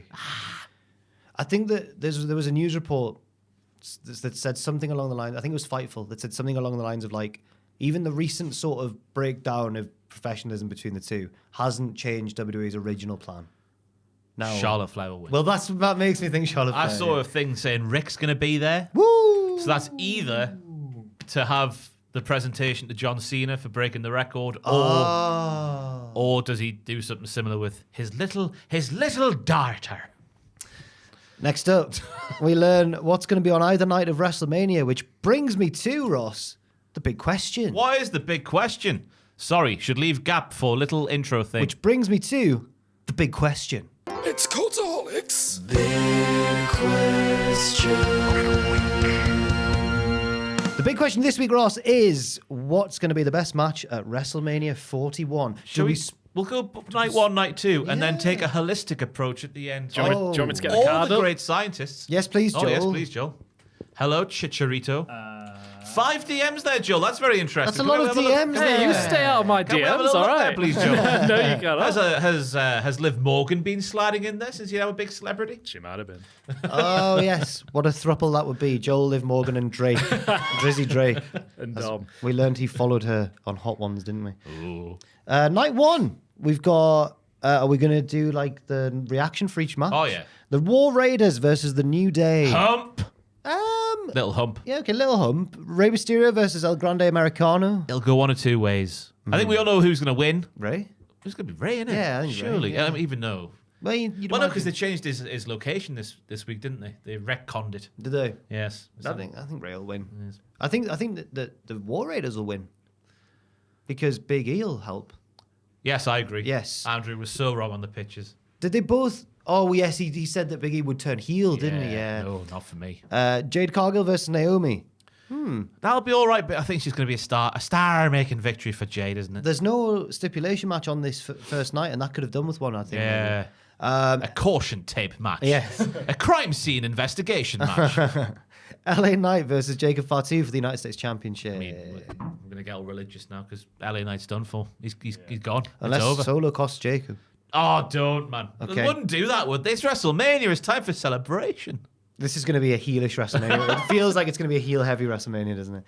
Tiffany Stratton versus Charlotte Flair, we've just talked about. I think this will good defy expectations. Yeah. It will, because everyone's expecting it to go wrong, aren't they? Just because of the two ladies involved and their differences. But I think it'll hump. Gunther versus Jey Uso for the World Heavyweight Championship. It should be Jey Uso's best singles match. In It theory. should be. Should be. Oh, imagine if Gunther wins. I would, yeah. That'd be great. There's a dark part of my being that would like to see that. Matthew wouldn't be able to same. sit behind this table. Oh, the two of you. They would Yeah. be risen. Be a bloody tripod. Roman Reigns versus CM Punk versus Seth Rollins in a triple threat main event. Which way will Paul go? I believe with Seth. I think you're right. I think that's the match that it'll have a nice blend of like Roman Reigns melodramatic, ooh, I talk while I wrestle, blah, blah, blah, blah, and also Seth Rollins and Punk doing stuff as well. I think that if they don't go now with the Seth win, and we'll talk about the Raw thing in a second, or in a few minutes, but they've laid out the most interesting result, and then they'll have taken it away from us. I think it is the most interesting result. Yeah. Yeah. Yes. But we're going to need to pick a we'll match pick of night one. I'm going to nail my flag, my particular flag for match of that night on papier. Je suis le papier. The best match will be Gunther and Jey. I'm going to go for it. I'm going to go Jey Uso career performance. I think it's a story that we can predict already. Gunther on top for a while, fiery babyface comeback. Yeah. Heel's going to win. No, he doesn't. Then babyface wins. But I think it'll be captivating. I think that you might be right, but just to be different, I'll go for the main event. But I think that'll be slow and long, and I don't know whether it'll be too slow and long even for me, or if it'll be acceptable enough. I don't know, but I'll go with the main event. Joel? I'd go with the main event as well. Okay. It's the one I'm looking forward to the most. I would rather it was more a Punk match than a Roman style match. Yeah. But who knows what it's going to be. I think night one, on paper, I think it's a bit lacking compared to night two. We'll have to see what's on night 2. Liv Morgan and One less match. Interesting. Well, you need the Orton one in, don't you? Oh, yes. Oh, God, aye. Liv Morgan and Raquel Rodriguez versus Bayley and Lyra Valkyria for the tag team championship. I fear this one might feel a bit like a Raw match. That's my fear for it, just because of the thrown together nature of Bayley and Lyra. If there's a turn, it feels like it'll be all about the turn. Yeah. Or Liv and Raquel will just win because it feeds into the whole Judgment Day falling apart storyline of Liv Morgan still the champion for me. AJ Styles versus Logan Paul. Begrudgingly, that'll be the match of the night. They've had weeks to practice. As we all know, Logan Paul gets a ring at his house and just does the spot for spot and does it like a dance routine. So he's had a bare time, lots of time to practice for this match against a bum like AJ Styles. Braun Breaker versus Penta versus Finn Balor versus Dominic Mysterio. That'll be good. Intriguing. Yeah. It's the whole JD breakup thing. So Finn pinning Dom as you were pitching, I think is the right way to go. Or Dom pinning Finn. No, I think babyface Dom chasing Finn for a while. If Finn can go back to the rock and roller, go back to that. Yeah. Bit of leather jacket action. Less of the confusing FSXXXX. It's XX. He's the Prixinks. Aye, the Finn. Oh no, I'm going to do that. Yeah, be careful now. He's the Finkel, the Harold Fink. Harold, everyone's favourite ring announcer, Harold Shipman. No, there's just no need. Damian Priest versus Drew McIntyre I in think a that'll be Sin good. City street fight. It all for me hinges on whether Drew is motivated. Yeah. But I would love to see sexy, tantalizing, sassy Drew doing hardcore stuff, but while being like Rico. Yeah. I would love that. I would love him if he beat him like that. I think if they go out there and think, you know what, people aren't that keen on this match, let's go out and prove everyone wrong. I think That'd that's be really the- good, yeah. yeah. And they've got the benefit of the weapons stipulation to help. Io Sky, Bianca Belair, and Rhea Ripley, triple threat. That is my actual match of the night. Damn it, that Yeah. was my We pick. can both have the same one. Yeah, There's we no can, issue of with course. that, is there? That'll be a banger. Yes. Yes. I'm intrigued to see how the ladies come out of the match in terms of their crowd reactions. Me too. Because Bianca has been she got getting booed heat, yeah. mercilessly over here for some reason. I know. But then it's not as heavy in the States, but it's still, there's murmurings of boos every time she's on the screen. Especially at Mania because it's a smarky crowd and she's the least smarky favourite of the three. Yeah. Io's the most smarky favourite of the three. And Yeah. Rhea's the most mainstream favourite of the three. And Bianca's just the third wheel now and I feel bad for her. But Rhea's been the most poorly written, as we'll talk about on Raw. Her rationale for being a petty little brat did not resonate with me. Unless she turns heel. Yeah. Cody Rhodes versus John Cena in the main event for the undisputed WWE Championship. I don't really care about how good the match is. It's just more about the result.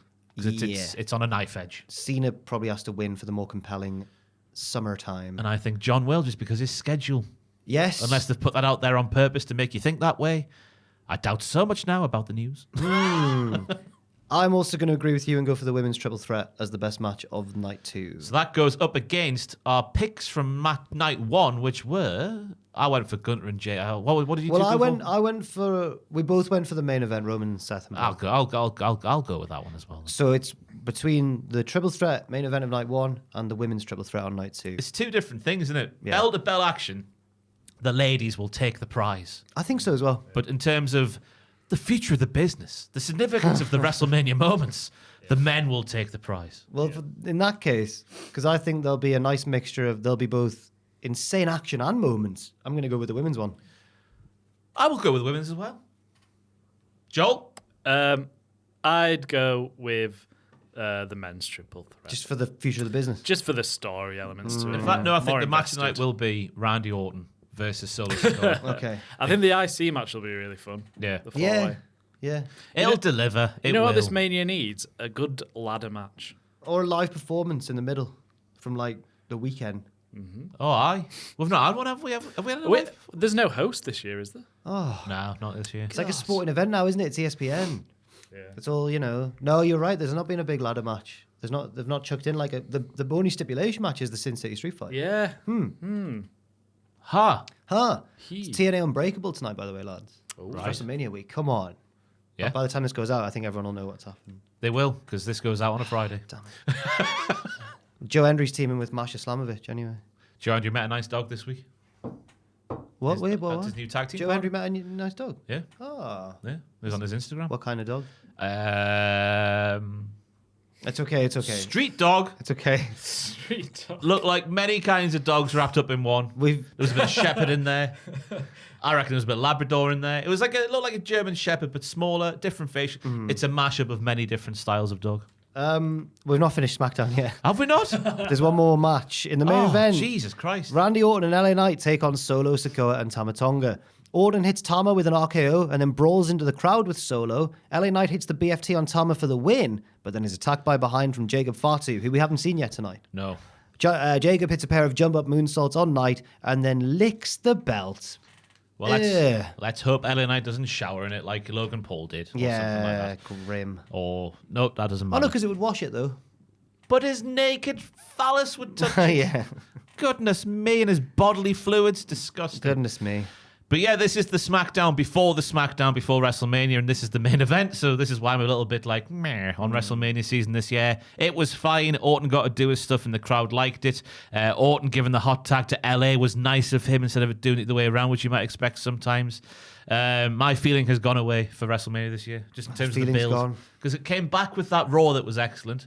And now this SmackDown just made it go, meh. It's been such a big gap between the Cena turn and then WrestleMania itself. Too big. Yeah. It's almost as if they should have made sure John was there to follow up on it. Because when John's been there, it has been good. Yeah. But John's not been there enough. No. Which I guess is the point, because we want John to be there, but he's not going to be there. All these that's what we want. part-timers. Seth Rollins is right. Yeah. And CM Punk, but Rollins doesn't agree with Punk because he left. He Yeah. left, man. It looks like we've got Solo versus Orton because they brawl through the crowd, don't they? To Yeah, the it match. seems like it will be. Oh, You've got to have an RKO at WrestleMania. it can't get you out your seat though, can it? Yeah, well, they'll find a way of... He'll go for the spike and Orton will duck that and hit the RKO. Well, that's great. That is tremendous. But that's literally the ceiling for this match, unless they do something wild with people who you wouldn't expect to be involved in getting involved. Well, you never know. Maybe Tama Tonk, no, because that would be a Jacob Fatu match. Yeah. I was thinking, could he get involved? But I think he would more likely get involved in screwing Jacob Fatu because he was his second and didn't really care about him. But Solo does care about Tama Tonga. I mean, that would be great, wouldn't it, if Orton lost thanks to a Tama Tonga interference? That would be great. Yeah. It's not WrestleMania, though, is it? It doesn't feel... It feels like a TV main event swerve, that Yes. one. Yes. Raw, Monday Night Raw. This got off to a fantastic start. It did. Gunther opens the show and Michael Cole tries to interview him in the ring. The fans anger Gunther by chanting yeet. So he grabs the microphone from Cole and says he's been the greatest gift to WWE since he arrived. He's been a champion for 80% of his time here and is the greatest world heavyweight champion of all time. He refuses to let Jey Uso ruin that. Gunther says Jey can walk into Mania with more confidence than ever, but it won't change anything because the bell still has to ring. He said the line that people say online about Jey. Gunther has been accused of losing control when he attacked Jimmy. He's never lost control in his entire life. When he bathed in Jimmy's blood, he was in full control. He tells Jey that if he'd really lost control, he would have just drowned them both in Jimmy's blood. He is looking forward to calling his mother next week and telling her how much he enjoyed beating the living hell out of Jey at WrestleMania. His own mother. He's going to be like, Somebody call my mom. How was your week, son? Oh, I loved beating the living hell out of Jey, ma'am. Yeah.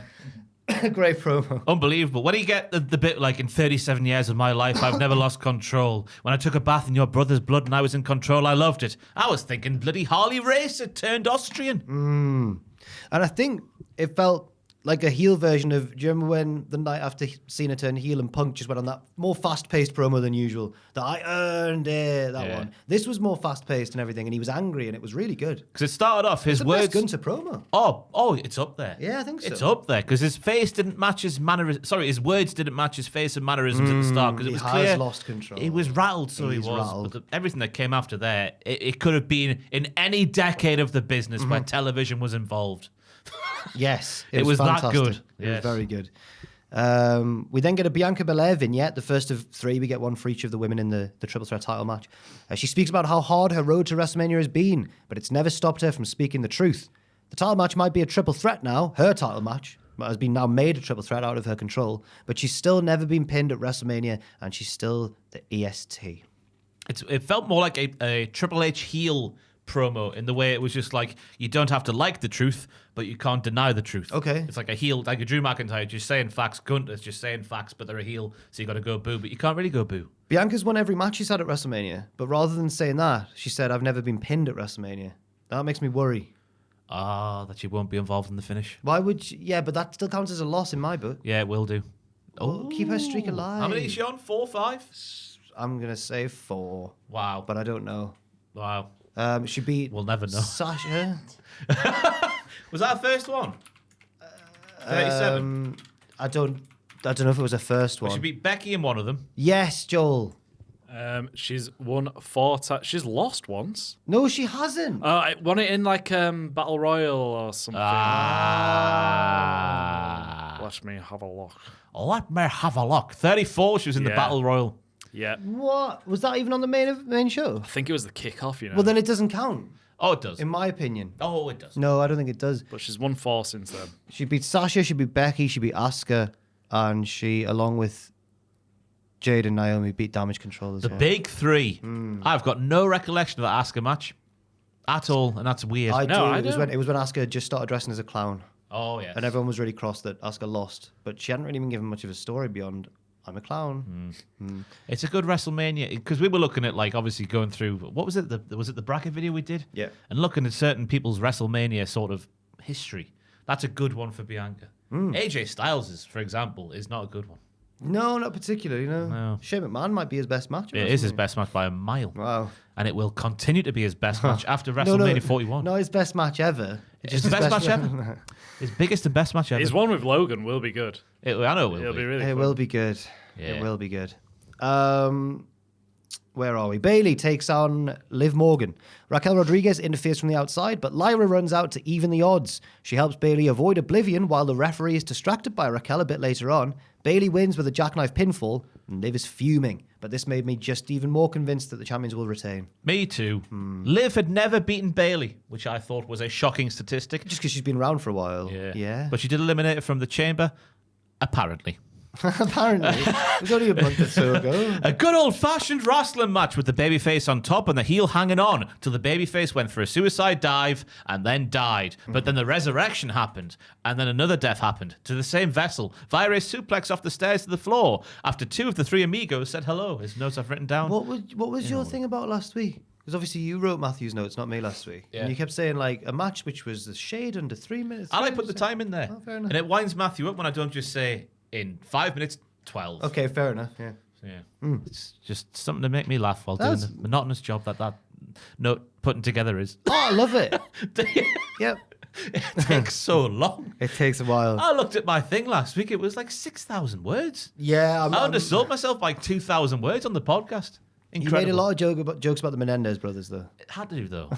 Had to do that. There was a code breaker on the apron, which in my mind would hurt the person more delivering it than it would do the person taking it. Yes, it would, because it's your back landing on the apron. Yes, and then Liv followed that up. It was Liv who did that move, and then Liv followed up with a nice flat back bump from the apron to the floor while doing a drop kick. Sabu Morgan made her return this week on Raw. The foot on the bottom rope spot did not quite come off, but that added to the injustice of the heel Yeah, cheating to fair win. enough, yeah. I didn't mind that not going quite right as it should have done. It felt long. Yes, felt did. long. It felt a bit long. It felt long. Rhea Ripley gets a vignette now. She accuses Bianca of deliberately playing with her emotions and making Ripley out to be the bad guy of the situation. Meanwhile, Io Sky has been pouting and moaning, so Rhea took a leaf out of her book to get herself in the title match and just took what she wanted. I know Triple H doesn't like criticism, but this is constructive criticism. That just feels like a complete retcon. It doesn't feel like good storytelling. It feels like you've just gone, we've seen people saying that we've had Rhea look like a brat and moany and just why don't you get her own way and then give her in her own way even though it didn't quite fit the story. Yeah. Let's just put that in there just to try and make it look like it was on purpose. Rhea advises Io to cherish every moment left with the belt because her reign won't last much longer. And I agree. I think that what they've done is, and it was a great moment, and it did sort of boost Io, where they wanted to shock everyone when they had that match, like for the title match between Io and Rhea on Raw. And then Io won and everyone went, oh my God. But I think they didn't think about what that would mean. Like, we'll shock everyone and then we'll just get Rhea back in the match somehow. And they didn't put enough thought into how they do that without making her character take a hit as a result, and it has taken a hit. It has Unquestionably, definitely taken a hit. It's heelish what she's been doing. Yeah, she's not fair. It's not fair. No, and especially Adam, the bit before that where Rhea is just going, get me back in the bloody match, you cynical arse. And then the Adam Pearce bit was really just like, I couldn't expect you three to be oh God, mate.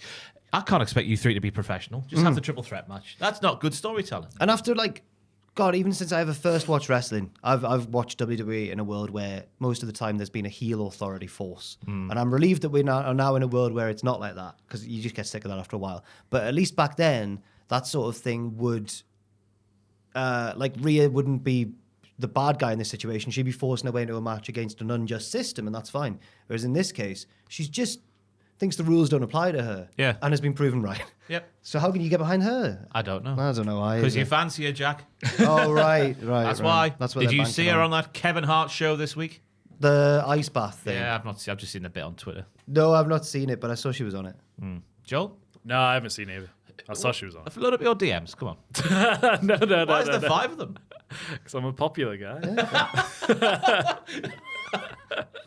Who do you think's winning in the women's triple threat?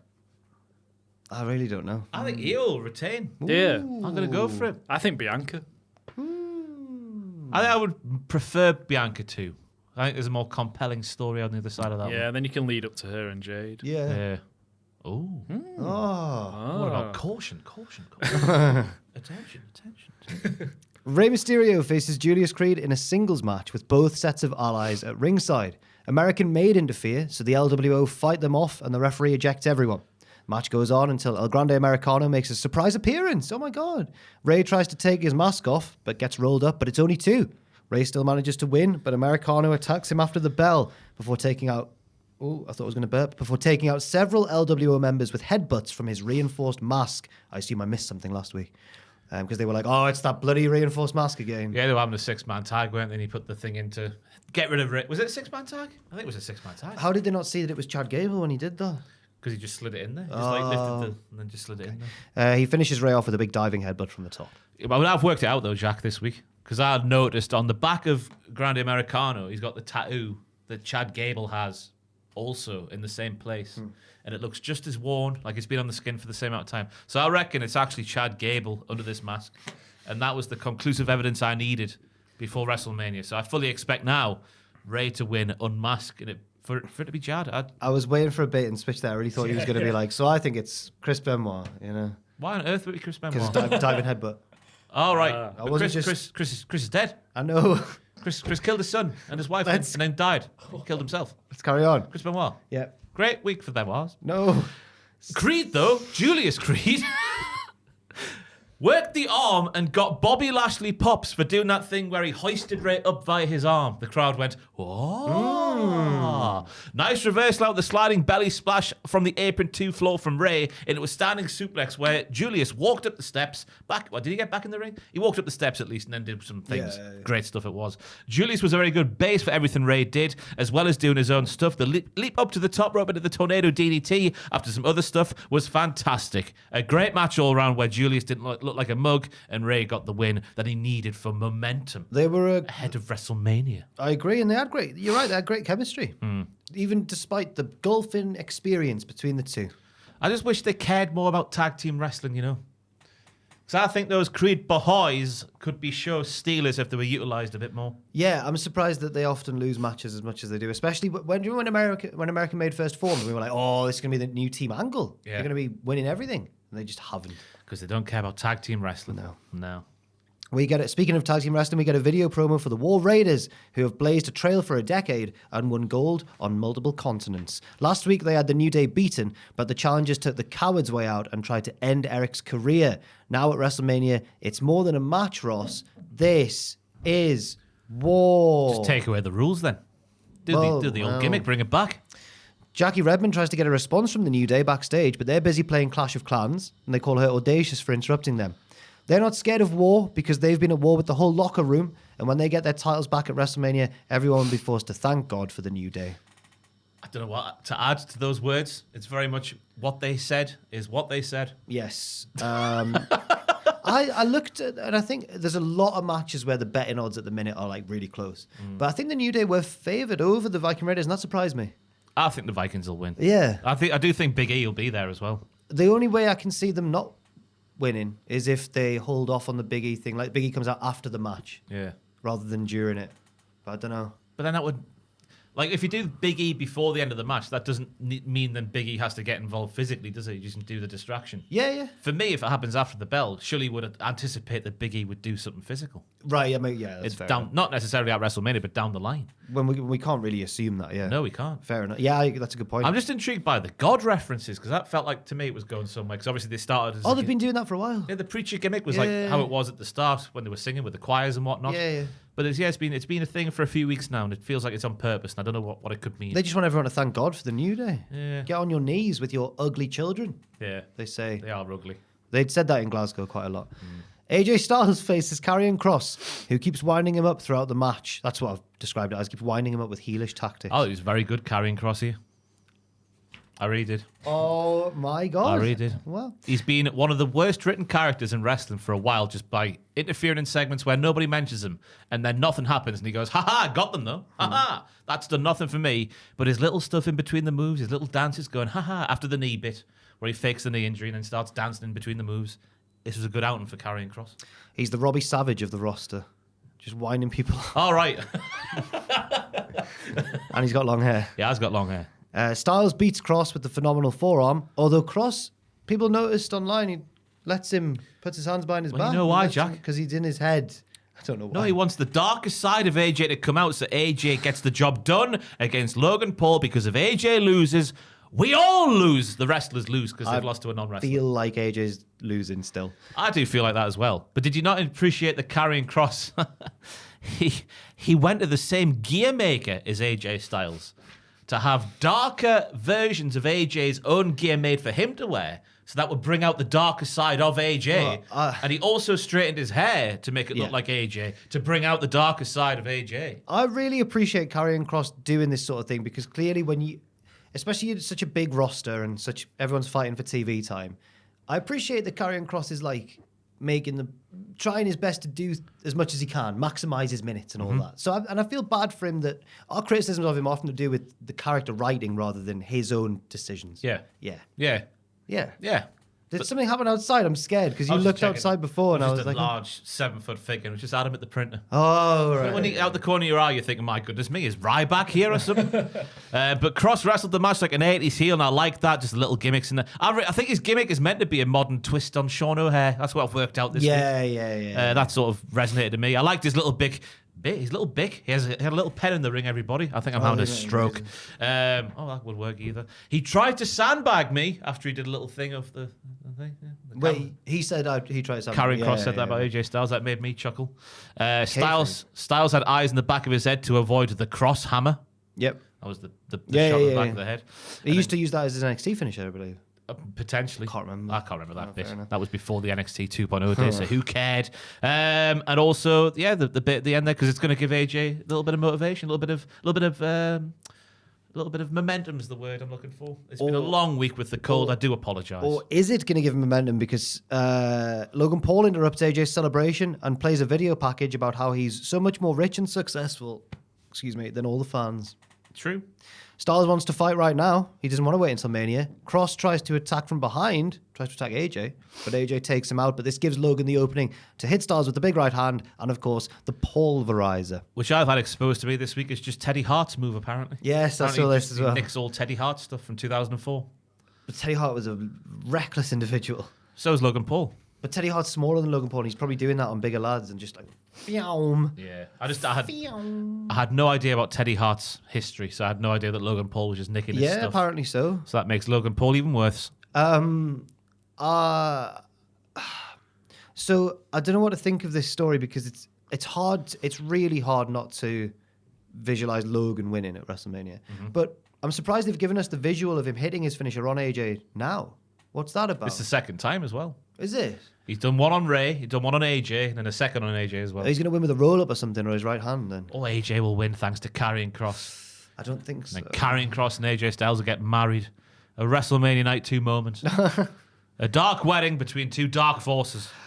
American-made comeback. No? Not going to entertain that one? It's a great idea. Cheers. I just don't think it's going to happen, that's all. America. But the story is more about more about AJ and Karrion Kross than it is about Logan and AJ for me now. Yeah, Logan's an afterthought. Yeah. But that just makes me more convinced that he'll win. They're not going to have Logan lose. They might do. What did he do last year? Was it the Orton and Kevin Owens? Yeah. That was last year. And he beat them. Yeah, that feels like it was 2 years ago. What did he do 2 years ago? I don't know. Who cares? American Made. Oh, you wouldn't have seen this bit probably. American Made come back out during the break. Oh, is that because I watched it legally? Nope. I just sent it. All right. And Chad Gable antagonizes the crowd. He's sad not to be on WrestleMania, but he's man enough to be happy for that young up-and-comer, El Grande Americano. At Mania, Americano will cement his legacy as the greatest luchador of all time.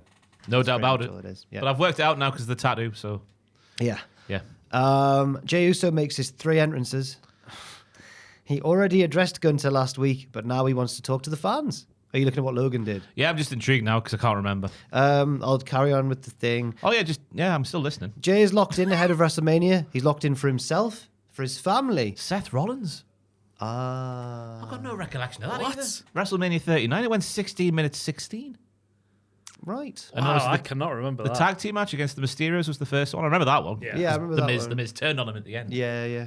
That And one, got no a big record. pop for doing so. He lost to Rollins, so I've got faith he'll lose to Styles. Okay. I really do. I don't think he will, but you never know. Jay's locked in ahead of Mania for himself, for his family, and for all the fans. Earlier tonight, Jay realized that Gunther has become angry, and also he's afraid. Gunther's afraid. The champ is worried that Jay's going to whoop his ass in front of 60,000 people and take the title. Yeah, I was because I was thinking after last week's unbelievable promo from Jey Uso, then he came out this week, no yeet glasses this time. He was still dressed in black, mourning his brother's death. Then he starts talking. Well, we get the 2 entrances, which was like, that was not the time you're this close to WrestleMania. This was just a party, Ross. He's done a serious promo last week. This is just party time. This should have been even more serious than last week because we're closer to WrestleMania. This was a misstep for me. I did not like it, and it has not filled me with any faith in what they can do with Jey Uso after WrestleMania now. It didn't help that earlier in the night, Gunther's promo was so good. That's what made me think, like, if it's a tennis match, these promos, surely. And it's 15 love to Gunther. There's no return of the serve there, is there? No. He's not even got the racket in his hands. He's got a sausage in his hands for no reason on the tennis courts. Tennis is one of those things that I just can't do. I'm really bad at it, and I would love to be good at tennis. My mind knows what to do. I want to hit the ball there. I want to do that. But I can't make it go where I You know want. who was great at tennis? You. Eric and Lyle Menendez. They had their own courts in their houses. They were great. Are you good at tennis? I can hit the ball over the thing. I can't. used to be all right when I was thinner, but probably not anymore. I just can't. Joel? It's just fine, but no, not good. Tell you who's it's shocking because I watched Celtic Warrior workouts this week. Tiffany Stratton and Nia Pickleball. Jax. Tiffany Stratton is awful at pickleball, and I would Yeah. not expect that. No. I'd expect her to be someone who was good at everything. She keeps on just like, she'll just hit, it'll just go straight into the floor. Yeah. Yeah, she's really She bad. wasn't putting any oomph But behind it. she's laughing about it, and Sheamus clearly is getting a bit annoyed. She's like, "Oh no, another But there point was lost." The world champion pickleball player, number 1. Who's that? Forgotten her name, the oh, lady- the Nia's lady. Nia's Yeah. partner. Yeah, Nia had her as her partner. Oh, well, that's a bit. Yeah, and Tiffany's just like, Sheamus is like, "All right, okay." It's good. It's a good video. Braun Breaker is interviewed backstage, but the Judgment Day ambush him. Finn throws him into the side of a production crate and lays in some stomps until road agents break it up. Should I just do the next segment? This leads into the next bit. yeah, just interesting that Dom is working with Finn. For now, Dom doesn't know what he's having the wool pulled over his eyes. So he is. Balor is in the next match against Pender, who attacks him during his entrance. From the ring, he doesn't ambush him from behind, but he gets the match off to an instant start. Dom and Carlito arrive towards the end of the match to help Finn, but Braun runs out to get revenge. He attacks Balor, who I presume wins by DQ. Dom and Carlito try to beat the champion down, but he takes them out with a big double spear, and then sets Pender up for a spear as well. He doesn't care. But the luchador fights back and sends him out of the ring. Pender hits a big dive onto everybody and stands tall. He will not be winning at WrestleMania. But crucially on that dive at the end there on everybody, Finn pulled away, so he Yes. didn't take the dive. Dom did. Carlito did. Finn is in for it for himself, not for his family. It's all subtle storytelling on the road to WrestleMania. Do you like the match? It was good, yes. Penta got all of his bollocks in there. Finn did a too sweet, which I thought was interesting. He's still got He shades of that. did his at the start. Is this just to show that his mind's elsewhere? He's not in the Bullet Club anymore mentally. He's gone. or the The Judgment Judgment Day. Day, sorry. Yes. Rock and roller. I've mixed up his stables. Rock and roller. Yeah, long beatdown from Finn, which was getting good reactions from the crowd, which was nice to see because he doesn't always get that. Dom and Carlito coming out to help Finn. Goodness me, that little man doesn't know what's happening to him. I've written down there. Poor little Dom. He's getting whizzle-wazzled. Braun came out, and I thought they were going to repeat the spot from last week, but I'm glad they didn't because it could not have been as good as last week. The entranceway spear. Carlito's reaction was good. I saw that bit of Raw last week. Oh, You yes. couldn't not see it shared about. Yes.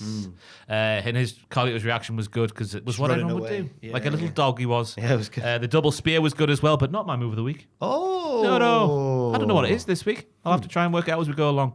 And then, there's the stuff with Finn at the end there. I think the double turn, or the start of the double turn, at least will happen at WrestleMania with Finn and Dom. Diddy Dom. Diddy Dom. It's happened again, yeah. It's happened again. Just say words. Finn Balor. Io Sky gets her vignette now. The last one of the three. Ripley and Belair always push her aside, but she's the champion, and she's beaten both of them before. The result will be the same at WrestleMania. One of those promos where she didn't say anything that we didn't know because we all have eyes and memories. She just needed one because the other two had one. Yes. So fair enough. At least it wasn't that long. I think I agree with Joel. I would like her to win, though. But Who, Bianca? oh no, you said Bianca. I Sorry, said didn't Bianca, you? Maybe yeah. you. Maybe maybe it was you who said you. I wouldn't mind either way. Just not Rhea Ripley. Whoa. Yeah. Not my mommy. Not anymore. She's left. She went to get milk and didn't come home. Paul Heyman looks very stressed backstage, and CM Punk tells him as much. Paul, look in my eyes. What do you see? And Paul obviously goes, cult of personality. And Punk goes, no, a true friend. He puts his arm around Heyman and talks about what great pals they are. But Roman Reigns arrives just at the wrong time and sees this. It's like something out of Hollyoaks. And he storms off, and Heyman goes, no way, Roman. He's just a friend. Yeah. Classic sitcom It stuff. felt weirdly like the tone of it. This has all been so serious heading in, and now we're doing Coronation Street, are we? It's dramatic irony, Jack, there. It's dramatic irony. That's not we know dramatic. things that Roman doesn't know. What do we know that Roman doesn't know? That Heyman and Punk hadn't spent the whole night together. Oh, it is dramatic irony. Sorry, of course it is. We did know That's that. what it looks like to Roman, but, doesn't but, it? But Punk was doing this on purpose, though, wasn't he? Yeah, he was, yeah. But I think that the bridge has been burned already from Roman Reigns' perspective. He doesn't care about Paul anymore. Paul's dead to him after SmackDown last week.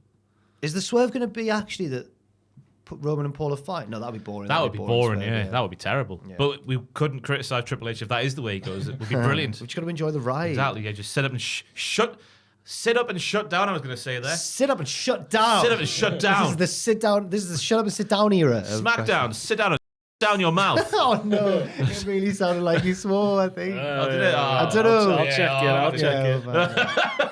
It sounded like you said S down your mouth. To me, anyway. No one wants that. Some people do. I've seen it on the internet. It'll be kept in if Ross didn't swear. I was just worried that he did. We'll carry on. Yeah. It was accidental either way. Of course. Of course it was. Hey- Sit down. No, that was the right way around that time. Doesn't matter. Heyman accompanies Roman to the ring for his promo, but things are very uncomfortable between the two. Roman knows that the fans would love him and they would never betray him, but not everyone's like that, though. I like that. It was passive-aggressive. It was good. Reigns asks how Heyman could do this. How could he betray him? Paul says it's not a betrayal. He's just paying back the favor that he owed. Roman thinks Heyman must be confused because aren't favors usually paid back by the person who actually owes them, but the only person getting screwed here is himself, Roman Reigns. He's got a point. It's true from his perspective. Roman never asked for CM Punk's help at War Games. How has he now been left covering the bill for Heyman's dumbass favor? Burn it down. And he's dressed like a rock. The Rock, Seth Rollins, interrupts. After a decade, Roman is finally starting to work things out for himself, but it's too late because Seth's still going to end him at WrestleMania, and it'll still be the right thing to do. He says like he's always beaten Roman because it's the right thing to do. Seth says the winner of the match will define the future of this industry, and that has to be Seth, because if everybody was like Roman and was a part-timer, or if everybody was a hypocrite like CM Punk, this business would die. But if everyone was hardworking, like Seth, and driven, and all his good qualities, then it would live and thrive instead. The people cheered when he said the bit about Reigns. He's like, you want the business to die, huh? You want it to die? And they went, yay. We love the big stars, though, don't we, Seth? We love the stars. He warns Roman that Paul is a dishonorable scumbag, and it's no accident that he'll be in CM Punk's corner. And why has he chosen Punk over Roman? Basically, he's saying, like, this isn't a favor, really, deep down. This is Paul's choice, is what is his point here. Reigns seems convinced by Seth's words and looks like he's about to attack Paul. but then turns and hits Seth instead. Heyman is overjoyed, but Roman shoves him to the canvas. This brings out CM Punk to defend his mate. He attacks Roman and then checks on Paul, but this allows Reigns to spear Punk. But then Seth comes in and hits Roman with a shield chair shot. Not just any chair, a shield chair shot. Shield chair shot, as Michael Cole calls it on commentary. The same chair that was there in 2014. It's a shield chair shot if you do it to another member of the Shield and it's from behind. And That's it's a Seth shield Rollins chair with the shot. chair. Yeah, And yeah, it's yeah. Roman Reigns taking the chair shot. Shield chair shot. Very specific circumstances, but they were all met here. He then hits a stomp on both opponents and glares at a terrified Paul Heyman to close the show. So as you said, yes, the Roman Reigns bit was fantastically petty. Really enjoyed that one. Who would do that? Right, Paul did. Because it all makes sense from Roman Reigns' perspective. The two most interesting bits from Rollins is the best for business line and the future of the business line. It sort of aligns with that press conference of John Cena and him saying, me being in the main event of WrestleMania is best for business. Yeah. That's made me put 2 and 2 together and probably get 5. But I would not mind seeing The Rock come back to help Rollins get the win in this one because it would be so far out of left field. I think it would be a whoa. Yeah. But not just for the sake of a whoa. It would go somewhere because it aligns with how John Cena's year is going. I agree as well. I don't really have any more to add there, really. Yes. We talked about it more in the big question bit, if you want We to go did. back. And, yes. Yes. Yes. That's the end of Raw. Are we having a break? Are we ploughing forth? I'm happy to plough forth. You I'll reckon plow. forth I'll for plow. a bit? Yeah, I'm in the mood to plow. See how we do at He's the in end the of mood to NXT. plough. Is that why there's 5 DMs? I want to keep going back there. Come on, Joel. Let's have a look. NXT! Let's show the world the 5 different people in your DM. It's mainly like my mum and my grandma and my brother. Via Instagram. It's Yeah, very yeah. interesting. What a modern family. Replying to my stories, you know. NXT! Oh, I've just remembered some of the stuff that happened on this NXT, though. It wasn't the best NXT week this week. Wow, I thought you wasn't would the love best. certain bits of it that I hated. There's 2 segments in particular that I thought were terrible. Well, you can't advertise a car park brawl and then do what they did. That was scandalous. It was almost like a music video how choreographed it was. It was, yeah. And it went straight inside. And it went straight inside. Yeah. Then Can't back do that. outside. But most of it was inside. Yeah. I wanted to see different parts of the car park used. And there was another segment that I thought, there's clearly one of the NXT writers just isn't for me. And it's whoever wrote the one we'll talk about later. All right. Ricky Saints joins the announced team to find out his challenger at Stand and Deliver. Ethan Page wins it with a 4-way match against Wesley, Eddie Thorpe, and Lexis King, I cannot believe that. pinning Lexis. Who said that? Me. Oh, right. Oh. Just the way that the entire feud's been built up between Ethan Page and Ricky Saints and nobody else, really. Well, Ethan reminds us about that in his post-match promo, saying he ruined Ricky's first title win in WWE. He attacked him after he won the belt. And now he's going to ruin his title reign as well. As he's talking, though, Saints gets in the ring and spears him. Ethan looked like a Wally here, I thought. He did like a Wally. And Vic Joseph did as well. Because he went, hell yeah! When Ricky Saints got involved, that alleged impartial journalist. The 4-way, even though the winner was telegraphed because of what we've seen over the last few weeks, it was good, I thought. But when the ending is that obvious, it just really ruins it for me. But Lexis King being the punching bag for the entire thing is the right role for him. Saints had a wrestler pushed into him, and he went mad at the pusher rather than the wrestler who landed on him. Wow. It's a world first. A world first. He is the future. Nice money when 3 lads had King in the submission hold. Nice money. Nice moment, maybe I should have Yeah, written down maybe there. moment, yeah. When the lads had King Nice in money. They made lots of money. Great This bit of move. business, yeah. The submission holds on Lexis King at the same time. Who will make him tap? None of them did. No. Page did a DDT to Eddie while having Lexis King in a chicken fight position on his shoulders, thanks to Wesley doing a whispering to win off the ropes. Eddie Money, maybe. You a fan of Eddie Money? Nah. Is Eddie Money Take Me Home Tonight? Take Me Home Tonight. I can't remember. I think that's Eddie Money. I have no idea. Can you search Take Me Home Tonight, please? Take me home tonight. Great, it's a brilliant song. Stand my days working hard on the go. Yeah, it is. Yeah. I can't pay the bill. Take my Are you baby doing, home tonight. you're doing With My Baby Yeah, I Tonight? was, yeah. Oh, right, okay. Wrestling podcast joke. Good.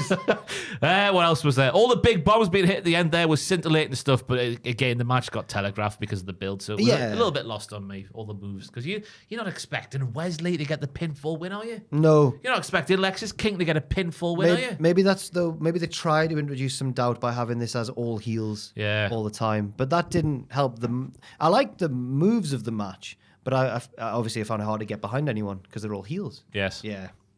Well, Eddie Thorpe isn't. Well, not in his mind. Screwed by the man he has been. Yeah, fair. Works hard outside of wrestling with his DJ sets. Yes. Fights for his people. He's a baby face apart from Minerva's eyes, and that's the most important set of And who eyes. did he have the biggest issue with? It was Trick, who's now an arsehole. He is an arsehole. Yeah. Trick arsehole. Trick, whoop that arsehole. We get a Jordan Grace video package because, like on Raw, all the women in the women's championship match at Stand Deliver get their own But I vignette. like these ones because it really told you who they were if you didn't have a clue who they were. I hated one of them. It's not this one. Was it Jada Parker's? Jordan's never had the star power or been a beauty queen, but she turned herself into a juggernaut. Sorry, that was the wrong bit of paper. I've done what Matthew does when it's on double-sided there. It looks hard. I mean, go and have a little type on that keyboard Oh, that yeah. Joel Google's on. It's tough. It's tough It's over really, here. the keys are so high. Yeah, let me tell you. But that does not mean you can Google search Google. I didn't do this. You bloody did. I got tweeted about this. You bloody What? did. I think it might have been Lord Bushi who tweeted. Somebody tweeted me saying, Oh, Joe Bushi. Googled Google. Hey, why am I getting bullied? Hey, no, it's not bullied. It's just we need to be better around here. Hold ourselves to a higher standard. I typed in google.co.uk. I went to Google to Yeah, but you're on Chrome, so Google's in the middle of the page. I Yes, had to well, search anything in that it's bar at under. the top. I'm under pressure over here. It's tough. Jordan wanted the WWE Universe to be talking about her when she was back in TNA. Now she faces the biggest hurdle of her career in this title match at Stand and Deliver, but she knows exactly what she has to do. Good, decent, liked it. Yeah, she had negative aura. She came back and then had lots of aura. Yeah. I like the line that she turned insecurity into intensity, doubt into discipline. Cody Rhodes-esque. Something I need to do in my life, Right. just like Jordan Grace. I would say having 2 hours sleep a night. That is not can't good. be productive. That's not good for you. Sure, he's not good for like muscle recovery. and That'll stuff be as well. doing unseen damage to the brain, Jordan Grace, and you Yeah. need to sort that out immediately. Yeah, she glorified that, and that wasn't. not that good. Wasn't good. Not good. No. Solruka and Zarya bicker good-naturedly about who will win the ladder match. Well, it'll be one of Well, us. Zarya seems to think that she's going to win. It'll be one of us, though. It's gonna be me. No. No, because she's Australian. All right. It'll be one of us, though. And then I Saul's hope you're like, going to do the accent and like then Kalani Saul- Jordan does when she steps in. I can't remember, but then Saul was like, "Whoa, dude, it'll be me though, bro." And then Kalani goes, "Hello there, I am." You know, She did. No, She did. didn't, She She didn't. did. I thought she was more natural than usual in this Not one. at the initial, not the start of it. She was like, well. Oh, okay. Or something like, I can't remember what she said Oh, exactly. she did all right towards the end. I thought for I her. like, I like when they took the piss out of her promo, her catchphrase though. What did they say? No one could do it like Lani. Ah, That's nasty. ah. Izzy Dame interrupts. It is what it is, and says she preferred the old Kalani.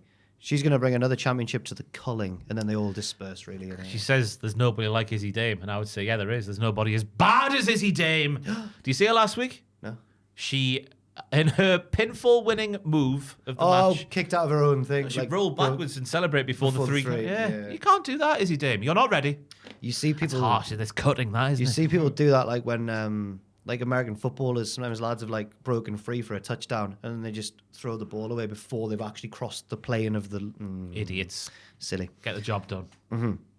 Lola Vice beats Tatum Paxley to qualify for the ladder match and poses next to the belt at ringside.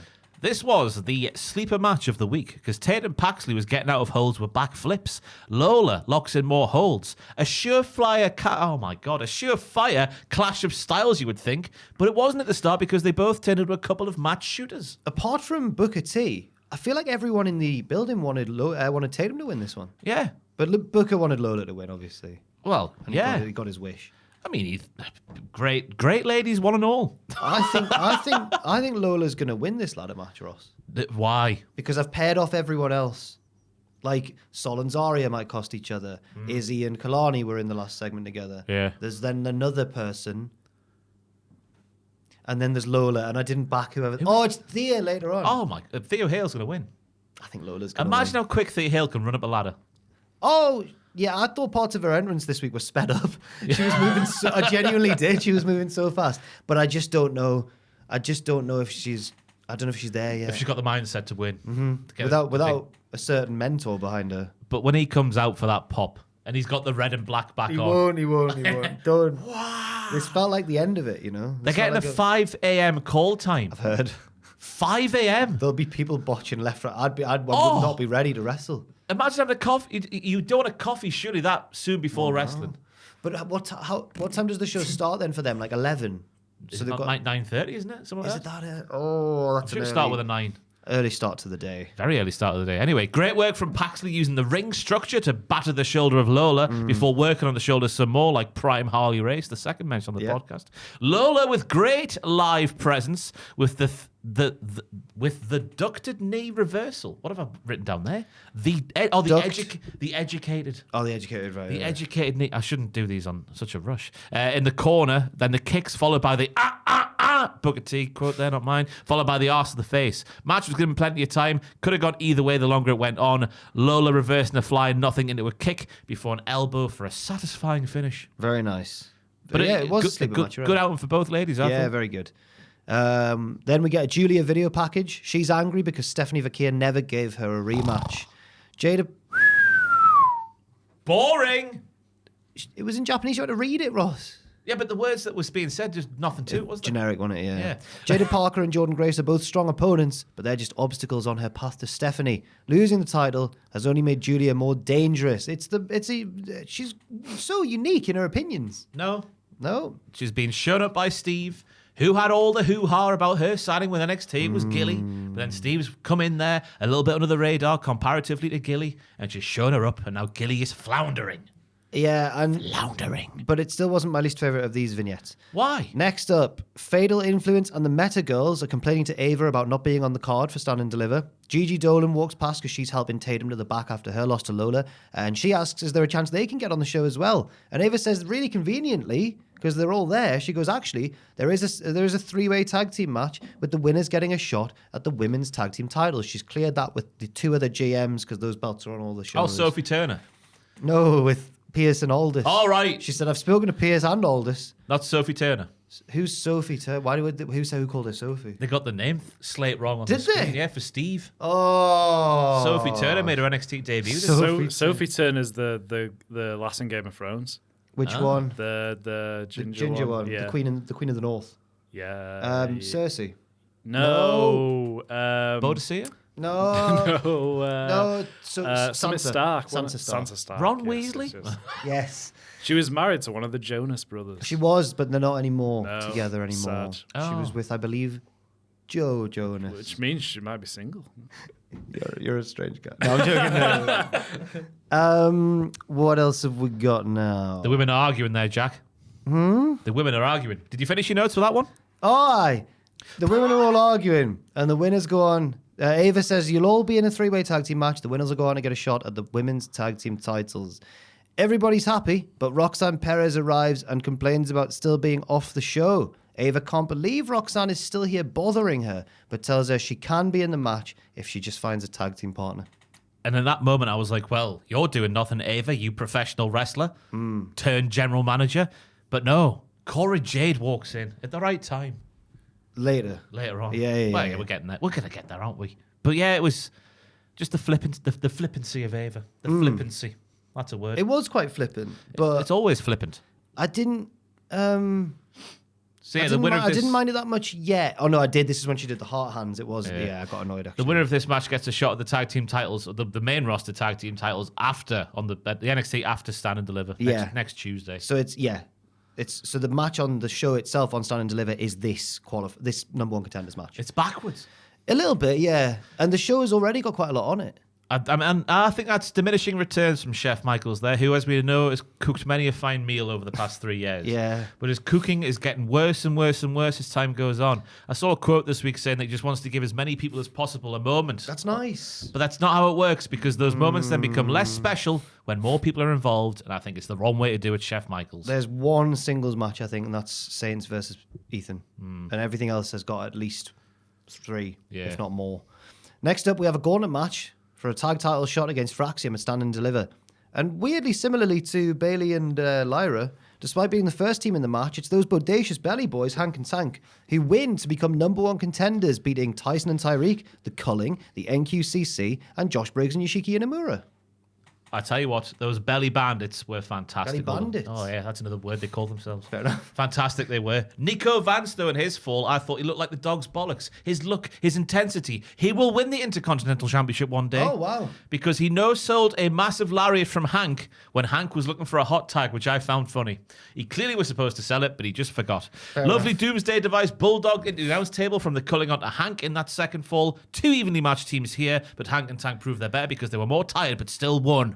Yeah, the thing I liked about this, not only, I mean, I liked the Hank and Tank win. It was a heartwarming tale. But also, I liked the different ways they won each fall. Like, there was a roll-up at one point. The last fall was particularly lucky. Or opportunistic, with Hank waiting for the cradle on the floor. I liked that bit as well. Yeah, it was good. I've just worked out my move of the week is now, Joel. Oh. Oh my! Oh baby!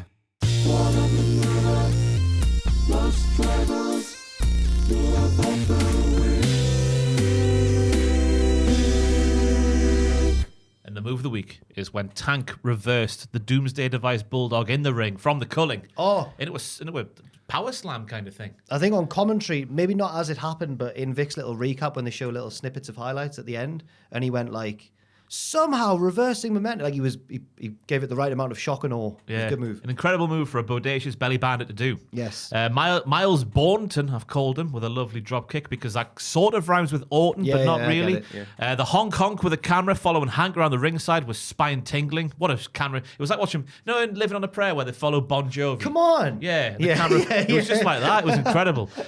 Or the Justin Bieber video for Beauty and a Beat. I've got no idea what you're talking about there. It's not really, but it's meant to be like one take, all in a big empty water park. How does that song go, though?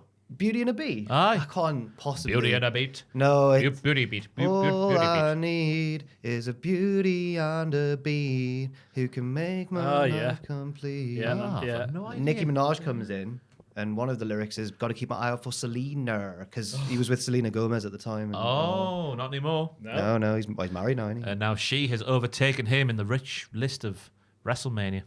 Oh, right. There was some rich list. She's overtaken him now. I Has saw she? one of those Instagram things. It's like 2018. He's worth however million, and she's I think overtaken him. Bieber's just chilling now. He's done all his. He's lost the plot, hasn't he? Oh, has he? Oh, I've God. seen a few videos recently where he's looked a little bit dishevelled. Oh. I hope you're all right. The price of fame, everybody. The price of fame.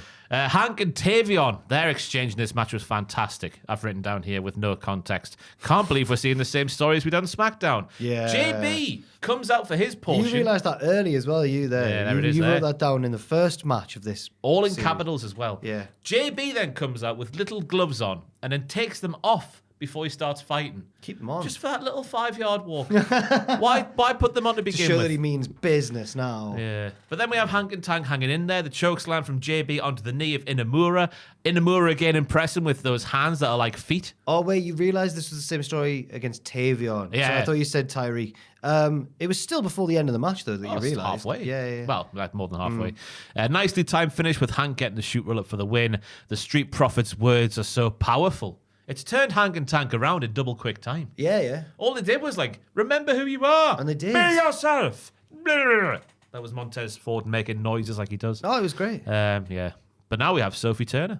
Do you think those belly bandits are going to get the job done? No, Same. I know. It's sad, isn't it? I mean, I wouldn't be surprised just because of the passage of time. And we've seen both Nathan and Axiom on the main roster now. In fleeting appearances, so maybe that's a little trial for them too. There, it wouldn't surprise me. But if I was cooking the meal, I would not be putting them over in this one. The next segment's mad. So Stevie's just stood there talking to a woman named Callie Armstrong. Have you not seen the gifs on Twitter and that? I don't know. This is the next big thing. Is she great? Callie Armstrong. Callie Yeah. Armstrong. She's in a 4-way where she will win because she was the only one in the 4-way on this show. Yeah. But the move, she's like, the comparisons with Bianca Belair are overwhelming. Oh, really? Just in terms of sheer charisma, intensity in the ring, the physical things she can do. Incredible scenes. Oh, okay. That's And I've promising. worked, when you see like Newcastle sign that teenager this week, and I've seen that one video, and I'm like, oh, he's messy. So That's we- what I've done We here. want Callie Armstrong goals, assists, skills. Welcome to Newcastle United Yeah. 2025. Stevie tells Callie Armstrong that she'll be in the main event of Evolve tomorrow night. Callie thanks her and leaves. Ava thinks... So Stevie turns and it's revealed that she's in the same room as Ava and Robert Stone. Yeah. And Ava goes, so naturally, that Callie will be a big star one day. Yes, she will. And then Stone goes, what about that win for Hank and Tank? And I'm like, who wrote this? Why are they still They're all there? just saying non sequiturs. Yeah. There's still one vacant spot though in that women's ladder match, Ava. Who's it going to be? Don't worry, guys. There's a surprise participant in the final qualifying match tonight. Who is it, Ava? Keeping it a secret. You'll find out who it is when her music hits. They're supposed to be a team, working together. That's the management team. That's it. That's who's driving the ship down the road. That Callie will be a big star one day. She will. Yeah, of course you will, but it's not a good sign when your rookie, who you're building up as the next big thing, is easily, having only said like 2 words before she left, is the most charismatic person in this segment by far. Oh. Then Stone, then Stevie. Ava's not even in the conversation. Oh, God. Yeah, what is Ava bringing to this show these days, apart from frustration? She's funny on Twitter. I like her on Twitter. I don't really see her on Twitter. She, when The Rock first asked for Cody's soul, she just tweeted during the segment, "Soul is crazy." I thought it was funny. She's ripping her dad. That was funny. Yeah, it was good. Justifies her being there. Why should she not rest? Again, because she's so big. Oh, yeah. She's such a big boy. Why is she not wrestling? How is she this bad, clearly still at wrestling, that she's not involved in the wrestling capacity? No, I think I'd be quite happy if I was her because I get to be in wrestling and do this, but also I don't need to take bumps now. But she's got to still be training, surely, because she's definitely, that was the original goal, wasn't it? Maybe she now, her passion is GMing. She loves. Don't mean that coming out your mouth. She's really good at it, as we've been told by all these characters who go, "Wow, you're a very good GM." Your rankings every week, she's been bottom for how long It's now? the same. It's how long? Aldous Pierce and Ava now. It's got to be a yeah. No. It I think is. she overtook one of them at one point because one had a mare one week, but then it was straight back to the other way. She's terribly written. And not charismatic lady either. No. And I think that's fair criticism. I don't know how you can be constructive about that criticism. I don't know. I think it's warranted. I'm struggling. I don't think I can, unfortunately. We see Obafemi arrive in the car park. Is that Dark State behind him? Vic Joseph notices Dark State. And I thought they were following Oba, but it turns out, no, they're just waiting. Just waiting in the car park. Yeah, that. What? The last few weeks we've seen Dark State attack everybody. Well, now they're just in a different storyline now. Right, they've just just forgotten. been- yeah. That's fine. That's great. NXT's lost We its could way. still see them get involved in that main event title match. Gotham has lost its way. Okay. We need someone in a Joker mask We've to been watching shoot it up. Batman recently. Nah. Oh. Just it lives with me all the time. Great Fair guy. enough. Jada Parker's video package takes place in her hometown because she's just from down the road. She is. I Google mapped it.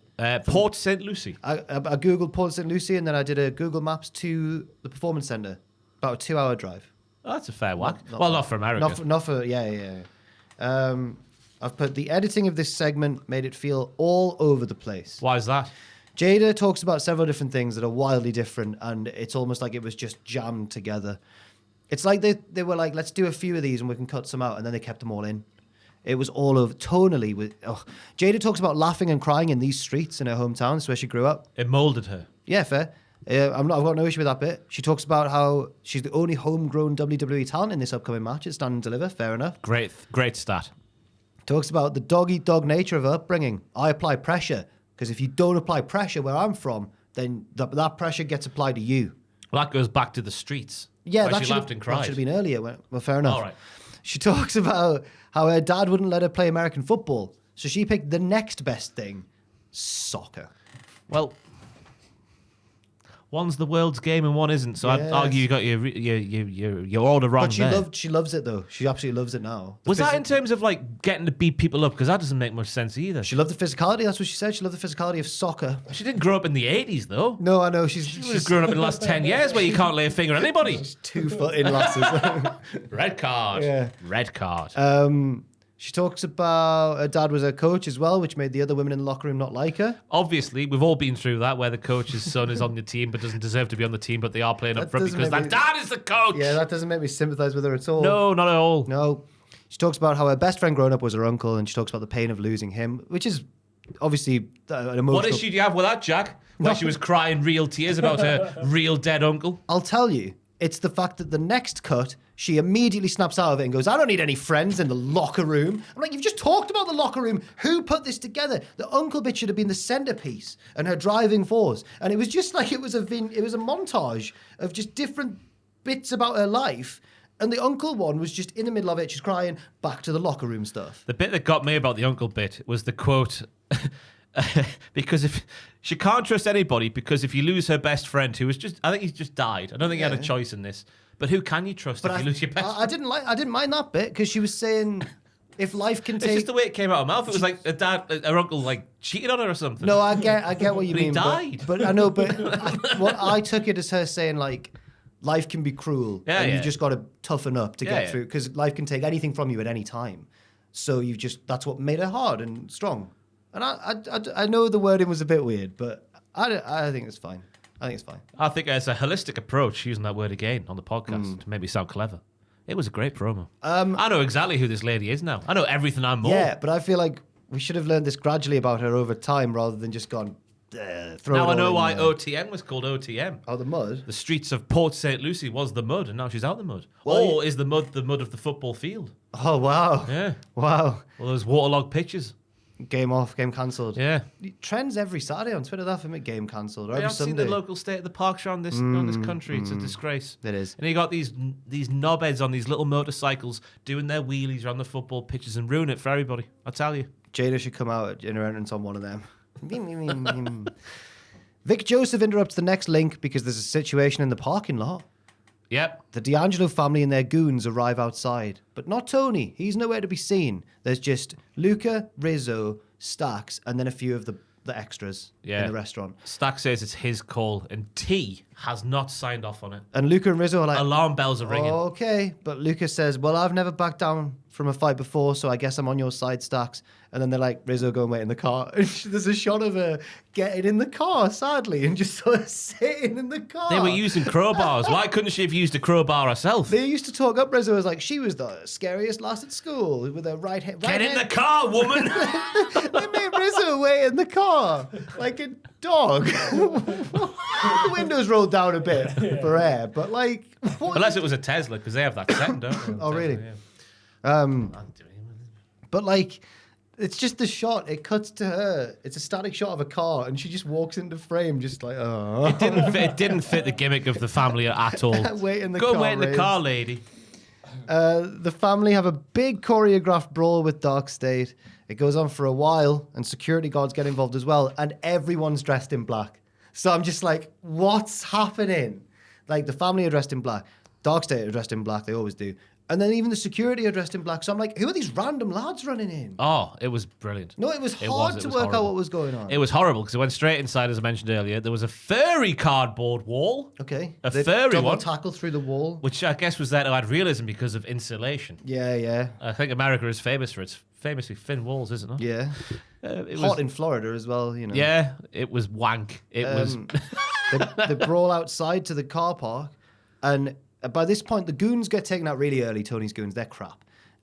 Security get taken out as well, and by the end, it's down to just Luca and three of Dark State because Stax has been lawn darted into a shutter. Yeah, and they slam Luca on the front of a car, and they've won. Yeah, Dark State have won the brawl. Or have they, Ross? Well, no, they haven't, because Tony has spidey senses. He didn't know what was happening, but he had a sense that his friends were struggling. His family, was struggling. Speeds onto the scene, and Tony D gets out. And what are you laughing at? The next bit, the rationale of the next bit makes sense totally. I've watched an episode of The Sopranos once. And Tony peppers them with like 5 shots from a crowbar each. And they act as if they've been just hit with the right forearm. They like stagger away. He's like, bang! He like peppers them with it. He's battering these lads. And they go, oh. Yeah, but this is Dark State. This is Dark State. It's a different level. They're all Brock Lesnar. They are all Brock Lesnar. Or all Tony D, as we know. Some had body armor on, though, did they not? Dion was naked. I think he's hitting them in the head. Oh. Samoan? You know that famous bit of Tough Enough where a guy's not selling hard enough for Triple H and he's like, if you sold me like that, I'll tag you for real. Tag you for real. That's how they're selling, isn't it? They're going, oh. Maybe they're wanting that from Tony. A shoot crowbar shot. Maybe crowbars just don't work in the Florida heat because we saw Tony kick out of a crowbar shot to the back of the head. Good point. They could be melting. Yeah. They could be melting. Oh, That's I some analysis for you. But yeah, then Tony has called the coppers himself. There's sirens and lights. And they're like, we got to get out of here, Don. It's the cops. And he goes, I called them. There are guys. They're crooked coppers have saved them. But that has nothing to do with the rest of the segment. There's no. No, Tony saw they were getting beaten. He didn't want them to be humiliated, so he got the cops in there to run away. But he ran them off himself because he's Tony. But if it didn't work, True. if he didn't have full belief in himself, but the main bit obviously is the fact he didn't know what Stax was doing. Tony berates Stax for taking matters into his own hands. He says they're going to beat Dark State where it matters, not in some parking lot, but on the biggest stage of them all, stand and deliver. Never question me again, Stax. And then he gives him a hug. But I feel like Stax is going to do something bad. They're going to get beaten, then Stax is going to turn on him. Or Stax will turn on them, leading to them getting beaten. Oh, he wouldn't do that. Of course he would. But what if Tony then beats them and, well, is on the way to beating them? And maybe Stax is getting jealous because his plan didn't work here. Tony's could work at the stand deliver. Possibly. Oh my goodness me! Oh my! This was rubbish. It really was. It was rubbish from start to finish. Yeah. It really was. Yeah, it was. Yeah. It was really rubbish from start to finish. I was looking forward to a good old fashioned car park Donnybrook. It wasn't like that Best Friends one. That was a good one. Chuck Taylor and God, aye. Like it's against Santana Ortiz, I think. Yes. It wasn't like that. It was Imagine like, about Tony's mom playing the role of Sue. Hey, Ma! Hey, Ma, got my spaghetti. No. But yeah, it was bad. Furry cardboard wall. Can we have a break now, please? Oh, yeah. Oh, yeah. And we're back. Stephanie Vaquia gets a video package which shows her going back to Chile, doing various media appearances, meeting the mayor of her hometown, and hanging out with her family. Lovely. Nice one. Her dad got fake title belts. Oh, yeah, she went, he's never been able to see me win any of my belts because it's always been outside of Chile, but I've brought him some replica belts. Yeah. Fair enough. I guess they're expensive. It'll feel like the real thing. She's got a real one with her. Mm-hmm. It's just obviously you wouldn't have been able to see the North American one. She's vacated that now. Vacated, yeah. Which makes total sense, obviously. It does. Not at all. I think she's going to retain.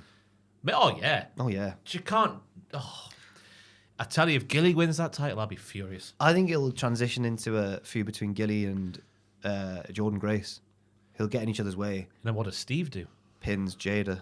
And then what after Stand Deliver? Takes on...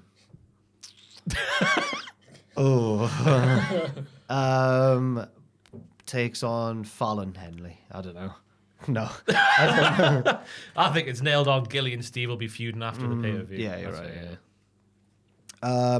Kelly Clanson's backstage and interviews a jubilant Hank and Tank. They've received tons of advice recently, but they won by not changing who they are. And that's heartwarming. It was heartwarming. They remembered who they are and came through. Not so heartwarming after Fraxiom interrupt, though. Axiom congratulates the lads, but Fraser says, your gauntlet win won't mean anything in the end because you're going to lose to us. Then he doesn't shake their hand. Hang and Tank go for a handshake. Nathan just walks off, but Axiom's like, all right, yeah. Yeah, because he loves friendship. He was jealous of Hank and Tank's bodacious belly boom and twist friendship, wasn't he? Nathan hasn't always been a heel. They've just been both faces who bicker a lot, but now Nathan is being a heel. Yeah. I don't like it. Yeah. It's a hard-hitting home truth. The fact that you don't like it. It is a hard-hitting home truth. I think it might finally happen. Now that I forgot this segment happened So until you we've think gone Hang through and it. Tank might win? Yeah, just because of friendship. And isn't that a lovely story to tell on Stand Deliver Weekend? That friendship is the most important thing. I would love it, and maybe none of the other belts are going to change hands. We'll get a new Women's North American title holder. Oh, we can't not do. Yeah, of course. It's a vacant belt. But the rest of them might not change hands, so maybe this is the one. Wow. I'll tell you what, I'd be fine with that because it's been a generational run for Fraxion, but the underlying subtext of the situation has been about them splitting up and not splitting up. And who's left? They've beaten everyone else. OTM. Oh. Oh, in fact, no. No. Eric and Lyle. No. Eric and Lyle, who were not on this week's show. After we went hard, I went hard on them last week. With many references. No. Swipe right we're talking about here, just in case you missed last week's podcast. They look like the Menendez brothers. They talk like the Menendez brothers. They don't. They wrestle like the Menendez brothers. Pair of shooters. No. Oh, Yeah, boo. should have. I'll stop that now. Ava's still complaining to Ava in the GM's office. She tries to be her own tag team partner at Stand and Deliver, and Stevie's like, that's not allowed. And Ava's like, you're right, Stevie, that's not allowed. And Ava doesn't let her do that. But then Cora Jade walks in, implying that she'll be Roxanne's partner, but only if she receives an apology. And the crowd go, oh! Yeah, this felt like it didn't need the dramatic, like, walk. They were friends last time we saw them, weren't they? Oh, were they? They got back together because they were both heels. But then I thought they fell out in the multi-woman match. Did for they? The belt, yeah. I can't remember. My mind's a sieve. Andre Chase, oh wow, this segment. Andre Chase thanks Cale Dixon and Uriah Connors for everything they've done for him. Everything. Yeah. What have they done for him? They've helped him. They've kept his spirits high. When he was in a wheelchair, they helped him get about. Yeah. They've kept his spirits high. They drove him home once. They got him a match. He had a match a few weeks ago where Booker T laughed at his shoes. Yes. Yeah. He says, thank you guys for everything you've done. I'm just worried that I've ruined your lives like I've ruined everyone else's lives. You didn't ruin mine. A voice from off camera says this. Who could it be? It pans across to reveal Thea Hale. The roar inside that shed almost knocked my headphones off. Who gets an almighty Jesus pop. Oh! It's Thea Hale! Yeah. I thought she was dead. Or drinking coffee that she didn't quite like. Yes. Thea gives Andre her blessing to carry on with the new students. It's a shame, isn't it? It's so annoying. Imagine, right, if over the next few weeks, imagine Stand Deliver, that's when Dull comes back. Oh, don't. Well, we've just pissed money off the table here, NXT, Chef Michaels, idiot. They ask if she's going to join as well, and she says, no, I'm just content with being a proud alumni of the U. And then she heads off to have her match. She screamed. Great to see the scream come back. I'm a grown-ass woman. Yeah, I need to update that because that was Sting at the start of her... That's when she was trying to prove to... Who was it?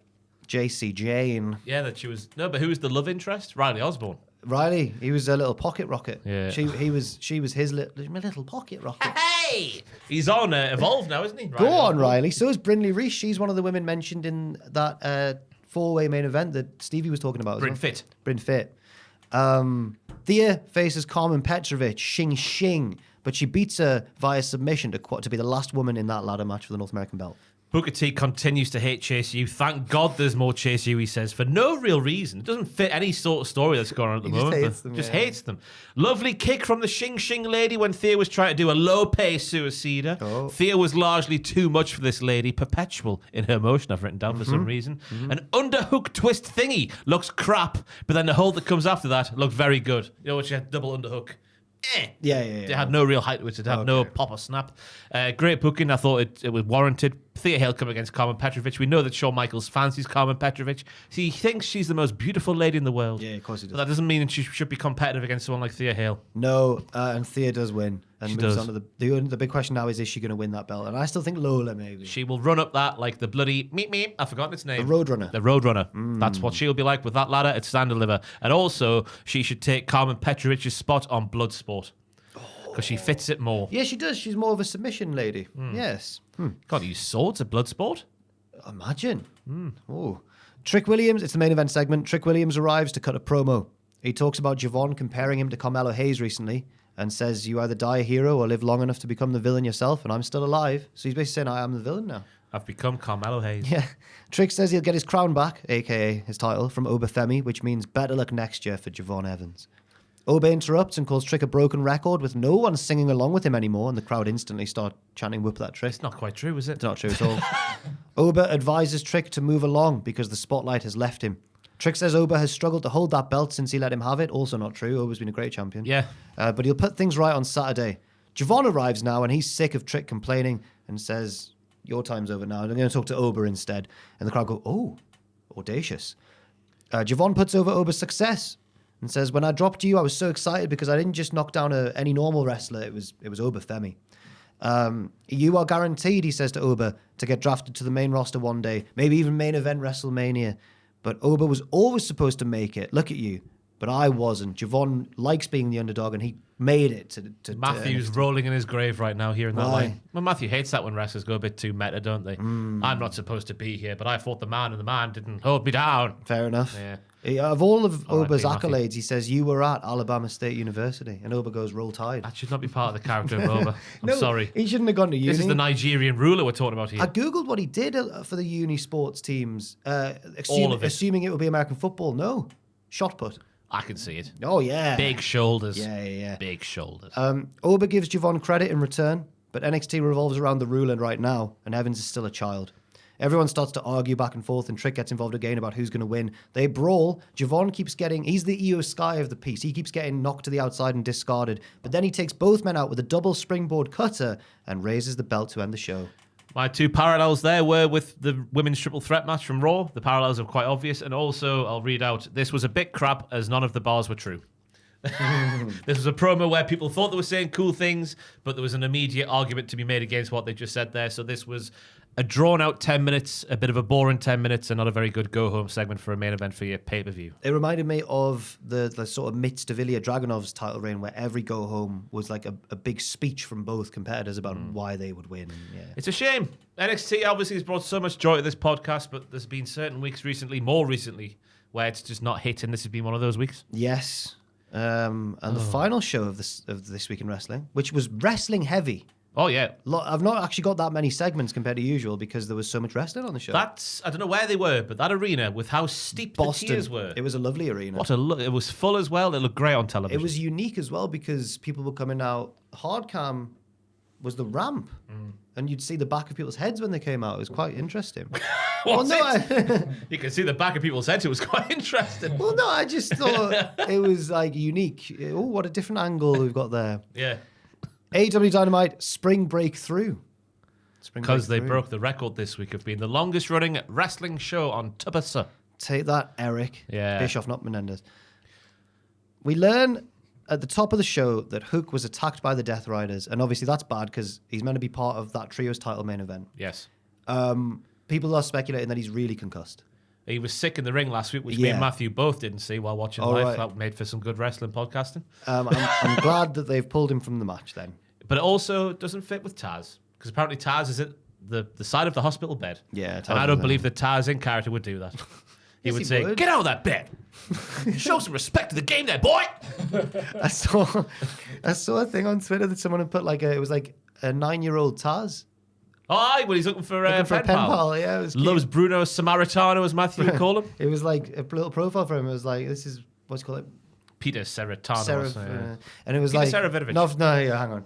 It's more Italian than what I've just said. And it was like, loves Bruno Sammartino is his favourite. Loves bowling. Yeah.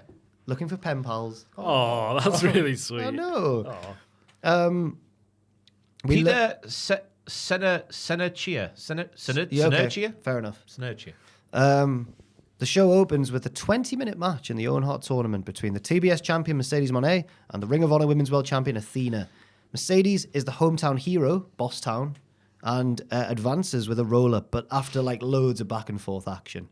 It was a banger. I thought it was a really good match. I didn't realise this was the first time they ever faced off one-on-one. Yeah, on commentary they didn't make enough of that because I think at one point one of them went, "This is almost a dream match." I was like, just say it's a dream match. Yeah, it's almost a dream match. But either action lived up to the fact this was the first time the two names in the wrestling business were going at it one-on-one. Both lasses got to swing their metaphorical wrestling bollocks and clank them off one another with the mat stuff, the grit of the grappling spots, the lovely transitions was the name of the game as well. I've written down here. Mercedes swinging around to get into the money maker. The bit with Athena's ankles trapped in the bottom rope, her torso pointing towards the bottom, the miss of the knees, and somehow Athena with great core strength, a stunner off the apron from a seated position. The reversals on reversals on reversals for the lung blower on Mercedes was another highlight. The tornado DDTs with Athena whapping out her best pack cell while looking very good indeed. Athena doing the power bombs that look very, very snug indeed. And then Mercedes going back to the reversals thing, slipping out the back of the most recent attempt was a nice thing as well. Mercedes reversing the O-face into the shoot roll-up for the win. The chops whilst balanced on the crowd barricade as well. Oh, yes. Back and forth. It humps. It was match. great. It was really good. And I know that we've seen evidence in the past that maybe Mercedes can't quite drag other women up to her level if they're not on form. But when she's wrestling another great wrestler, it's always a great match. Yeah. It was like, we always said at the start, it felt like she was going through the motions. But it feels like for 2025 now as a whole, maybe even a bit before that as well, she's been back up to the old Mercedes Moné that we knew. Her celebration, though, is interrupted by the music of timeless Toni Storm, who appears up in the crowd and applauds her. Oh. I wonder why they've done that now. Instead of when Mercedes has won the tournament. Yeah. Yeah. It has telegraphed it somewhat. Or maybe it was done on purpose to make you think that. Who knows? But it makes most sense for the biggest show of the year to have the two biggest ladies going at it one-on-one. Yeah. I think Mercedes might be here. What was that little noise? Little pondering noise. Never thought. Hangman Page is interviewed backstage by it. What would that mean for the titles, though? Just a win? Oh, I don't know. Actually, I don't know. Hangman Page is interviewed backstage by a passive-aggressive, remarkable Rene Paquette. Oh, we'll try this again then, Hangman. Although he got interrupted, didn't he? Yeah. Okay, it was not his fault. This time he gets interrupted again by the Young Bucks and Kazuchika Okada. The Bucks know that Hangman clearly wants to apologize to them for walking out at last year's Blood and Guts, but there's no need because they forgive him. That's nice of them. Hangman must be really buzzing that they cost Swerve Strickland the AEW title because it's what he wanted the most. He did say that. It's like they're all best friends again.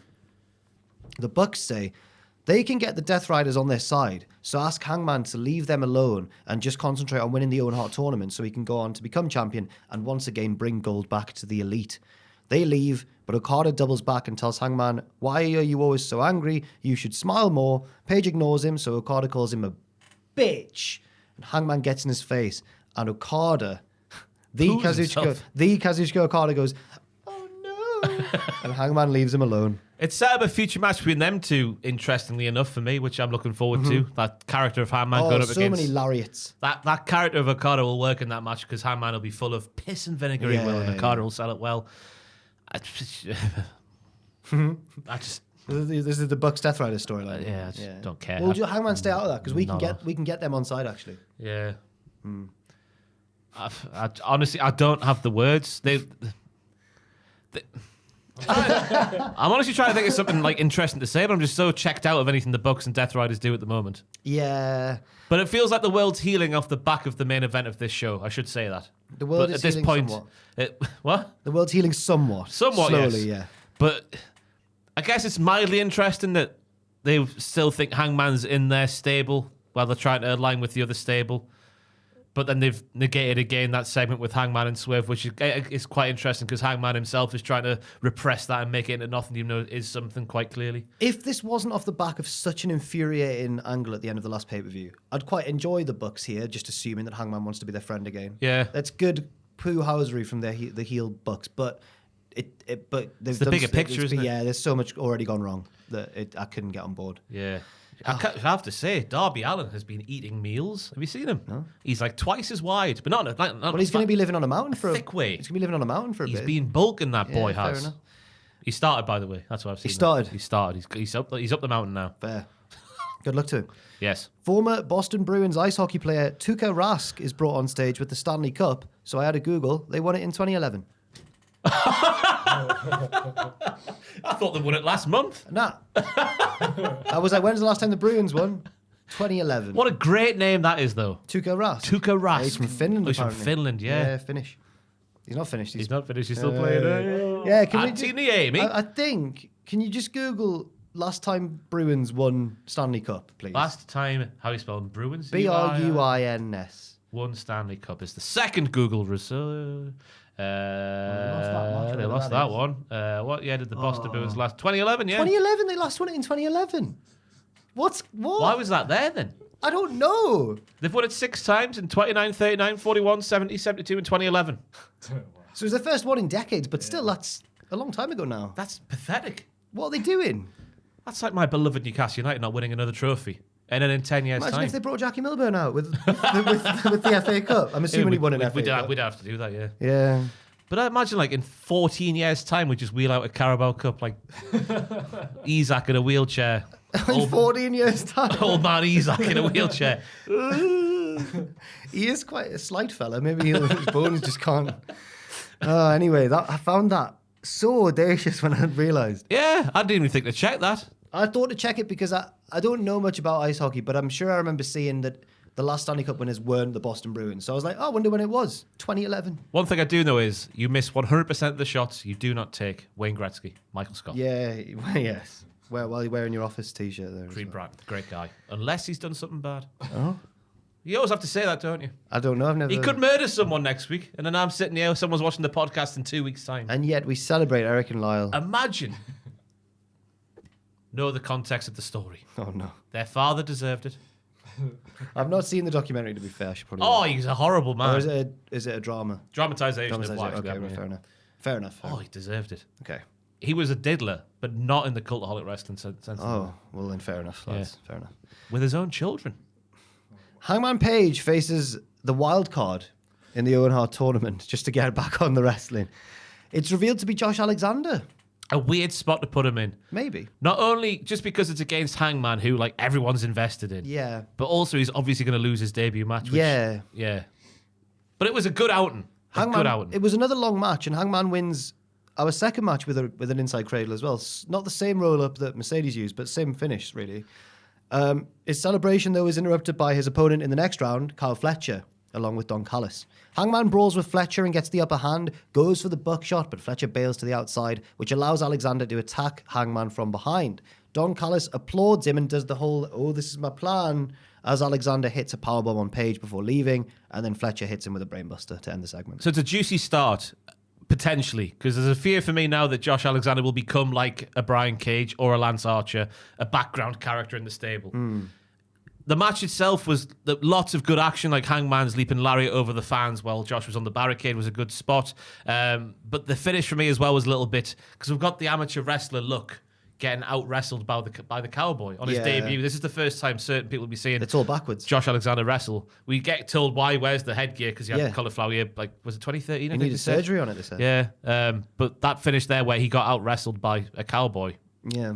I know it's not you know what I'm trying to say, though. But his whole thing's amateur He's wrestler, yeah. He's a shoot Kurt Angle wrestling. type, yeah. So yeah, the positioning against Hangman in the tournament, the way the match ended, the potential of what he might become in the Don Callis family, although I'm criticising things that haven't happened yet, which is a bad thing to do as a wrestling fan. But it's foreboding. Yeah. It's not the best start. But he looked strong. The action was, he's a great wrestler. It's just the booking's already suspect. Yeah. Yes. I'm glad I wasn't alone in thinking that. No, not at all. In a backstage promo, it seems as though Nick Wayne is about to announce himself as the new leader of the patriarchy. When the father leaves, someone else needs to step up. Kip Sabian cuts him off and points out that Christian Cage is watching from off camera. What are you laughing at? Just the way that was set up was brilliant. It works for Christian Cage. He's just there going, just like leaning around the door. Christian reminds Nick that I think you had something to say to my face, didn't you, son? Nick accuses Christian of rushing his cash in, maybe because he couldn't stand the idea of Cope winning that belt before Christian. Makes sense. Christian says that's an assumption, and that makes an ass of you and me. The crowd popped when he says that. What's that from? It's just a saying, I thought. Sesame Street, baby? Maybe something like that. It's just like quite a childish thing for such an evil man to say. Just realised I said Sesame Street maybe, but I think it came out baby. And I was just Sesame Street baby. No, I'm not calling Jack baby. I didn't hear that, but fair enough. Yeah, just maybe. That's Sesame Street baby. And reveals that he's gotten Nick something he treasures most in the world, a spot in the Best of the Super Juniors tournament in New Japan. Nick's pleased with this. He's also got him an ROH TV title shot against Commander on Collision, which will already have happened because it's early this week because it's Mania week. He knows Nick would never disappoint him and gives him a friendly slap on the cheek and then a not so friendly one. And then he leaves, taking the rest of the stable with him. And Nick's all like, His own mom was like, "Ooh, my little walks boy." off, yeah. He calls her by her shoot name as well, Shayna. Shayna Wayne. It was interesting.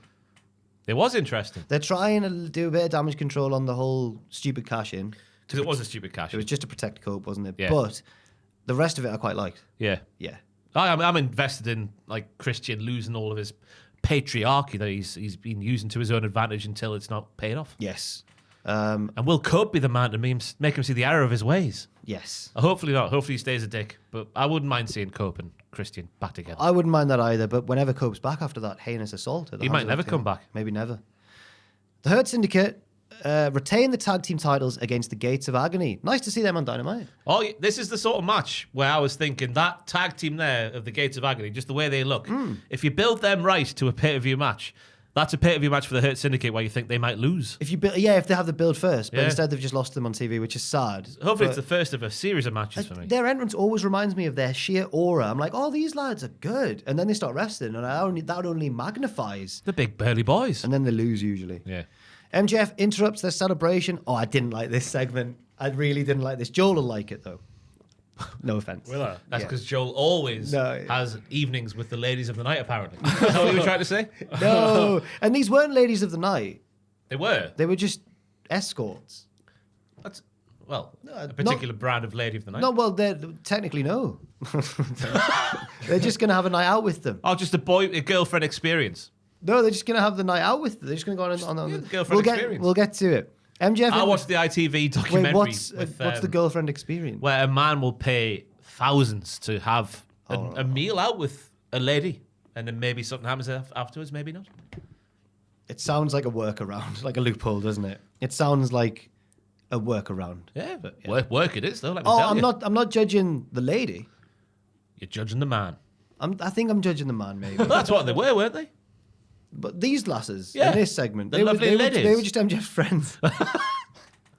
Anyway, Why was what's the Joel link there? Why do because I he's like Shagger it? Joel. All Hasn't they this felt like it was like 20 years out of date. This segment, it was weird. It was like The Godfather. It was He has just- retconned a bit on Twitter, Joel. If you wouldn't mind looking at MJF's Twitter while Jack talks words. Yeah, I'll say what happened first.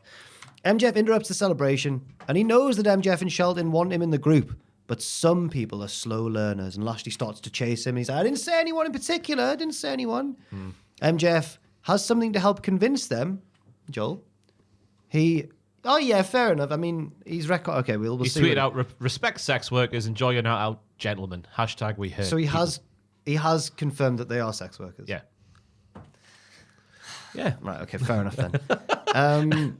Yeah, respect them and everything. But I think what MJF was doing here was being a pimp. It really seemed like Yeah, he was being a pimp. Yeah. But he's our scumbag, Jack, so we like this. But you can't respect pimps in 2025. Pimp it in. No. MJF has something to help convince the lads.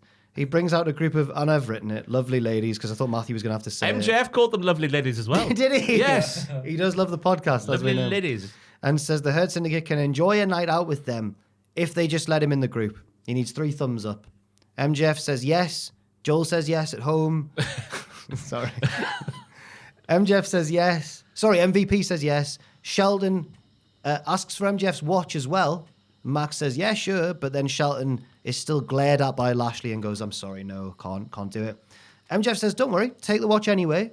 And have a lovely night out with the lovely ladies anyway. And says, there'll be plenty more watches and women if they accept him in the future.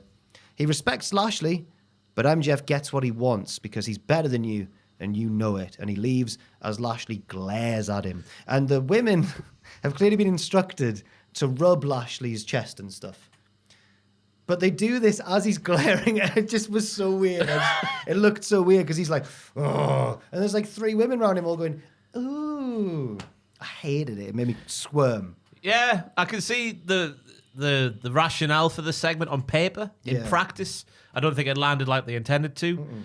Coming out of the segment, it makes you wonder what MJF is going to do to eventually get Bobby to say yes, because he says he always gets what he wants. Yeah. And he's failed with the lovely ladies. I assume Bobby doesn't want his watch either. So what's he got? Could he potentially kneecap his sisters? I was That's going to say all. he could bring his sisters to see him because Lashley loves nothing more than his sisters. But they used to tie him up in a field and beat him with a rake. But that was just a joke. That's just fun It was times. just But a that- childhood fun. It's clearly had trauma with Bobby Lashley, the way he's grown up to be a He-Man. And one of the sisters works in AW because it was We don't need to reference that. Okay, That right, was a okay. different company. It was, yeah. Max Caster played the sister back in the day, just in case you're not aware. Not the actual sister, but Sami Zayn's version of Oh, yeah. the sisters. So yeah, could the sisters be introduced and like MJF beat them up? I don't think he could beat them up. I'd be- They why? once tied Bobby Lashley to a tree. But they'll be older now. Like Bob's 50 odd, isn't he? Yeah, true. So yeah, they'll that's be true. towards They'll be 55. 75 years old. This is a weird segment. And it carries on. Because after the break, MVP has a team talk with the lads backstage. They're like, ladies, wait a second. And they just all stop in the corridor backstage. You could talk about this in the taxi on the way to the night out. You have to book several taxis. There's going to be a lot going on. It was weird in AEW because sometimes the camera is referenced as being there. Yeah. Because now in WWE, like it looks stupid, but they always pretend the camera's not But there. in AW, they're always like, hey, keep filming this. Yeah. So it was weird for them to have a little Well- secret pep talk. No, it was initially an interview with Alicia Ratout, Oh, yes. which I thought was a rib because her boyfriend's just gone, As a pimp. is a pimp. And then she went, well, we all know that Max is untrustworthy. but here's the Hurt Business. What do you think, lads? Or the Hurt Syndicate? And then they shoo her away and then they have their team talk, but the camera keeps lingering. So they did work it into the thing. Lashley says he doesn't trust Max. But MVP says, don't worry, I know that, but we can use him to get what we want. The moment that Max steps out of line, then we can hurt him. Bobby seems to agree. Yeah. So the plan's on. And then a nice like out with the ladies, apparently. Max should just watch the show and you'll know what they're doing though. Yeah. Yeah. But he's doing the same thing, isn't he? Right. So yeah. they'll both get what they want. These are my Maybe. least favorite type of MJF feuds. I think. I like ones where he's against a virtuous good guy, and you think I really want him to beat MJF. In this one, I don't like any of them. They're turning babyface for MJF, I think. Well, the crowd were loving MJF's banter in this segment. You should have seen it last week. Did you watch last week? Oh, he was getting I looked at the results. the chants going. We heard people. Oh, that was at the pay-per-view. Oh, because people are finding him funny, trying to be one of the Hurt Syndicate. Yeah. Oh yes. Will Ospreay faces Konosuke Takeshita to advance in the Owen Hart tournament and wins. It's not quite on the level of Ospreay's first full-time match in AEW, which was an amazing match, but it's still very, very It's good. still ridiculous for like a TV match. Yeah. Just a weekly TV match. Well, this was Spring Breakthrough. Oh, well, yeah, obviously. But yeah, the stuff they were doing, I don't know. I've written them all down, but I can't be asked to read them all out because there is so many. The near falls at the end were there was a lot, yeah. edge of the seat sort of stuff. It had a lot to live up to, and I thought it stood and delivered. It did stand and deliver, Yes. but you can't say that this week of all week. I can say what I like. That's the grandest stage of them all. Adjacent. Yes. Yes. Matinee.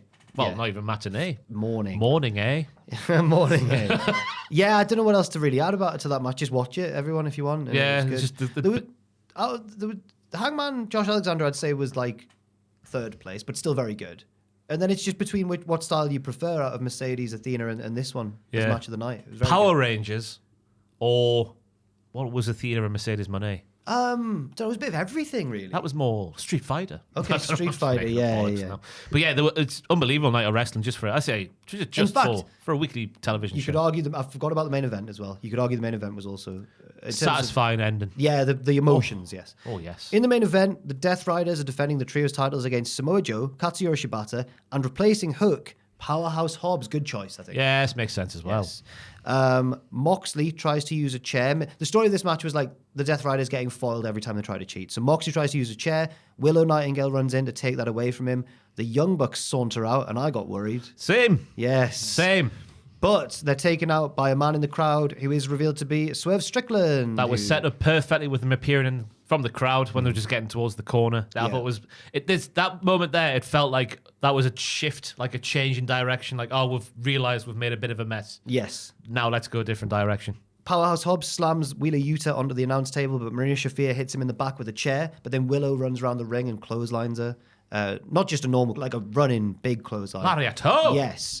Back in the ring, and this got a huge pop as soon as he locked it in. Samoa Joe reverses the paradigm shift or the Death Rider, chokes out John Moxley, and wins the match. How quickly did Moxley go unconscious? Very. It was very more than Loss of blood. I'd put that down too. I was about to say more than usually in wrestling, but more than usually in MMA. They struggled for a little bit. Maybe he's waiting to fight a bigger battle and therefore He just made went himself limp. pass. Oh right, yeah. He just played- went limp, yeah. got out there. Who cares about the trio's titles at the end of the day, Jack? The crowd in Boston, because everyone was buzzing that the Death Riders had lost these belts. Yeah. The babyface locker room empty out to celebrate with the new champions. Ospreay getting himself over as always. No, no, he's just there with the bubbly. A little bit of the bubbly. commentary are like, oh my god, it's Will Ospreay, and then Excalibur has to be like, it's also the rest of the locker The room. Dark as well. Order were there. The Dark Order. Kevin Knight was there. Kevin Knight. I forgot who else was there. Loads of people. Loads of people there. But it was like, I think it was a double entendre, wasn't it? Like, we're celebrating the surpassing of WCW, but also the felling of the Death Riders. I was very, very satisfied by this. It was a match that got better as it went on. All the moving parts at the end were fantastic, I thought. And I thought the result, didn't see it coming, but I think that was good as well, just because it's a little bit the Death Riders gone. I don't know how good last week's show was, but this felt like a much needed show where it was all about, or mainly about, like, where the best wrestle. This is the I can't wrestling remember where what the we best said wrestle. about last week's show, Joel. I can't either. Yeah, it's been a long week. Yeah. Anyway, I think it was getting back on track. This week, certainly, it felt like it was retconning certain things. And with Powerhouse Hobbs in there, it sets up an interesting thing when Hook comes back. It does. That's technically Because his spot. the crowd were buzzing for Hobbs, and so were the other two. They presented him with the belt after the bell as well, and then Jealousy. they raised his hands for him. So yeah, Hook's got a motive now. Yeah, but this was, I think, a very, very good Dynamite. Fitting of the occasion. Yeah, I thought it was good as well. Fair play. That it's the feeling is back.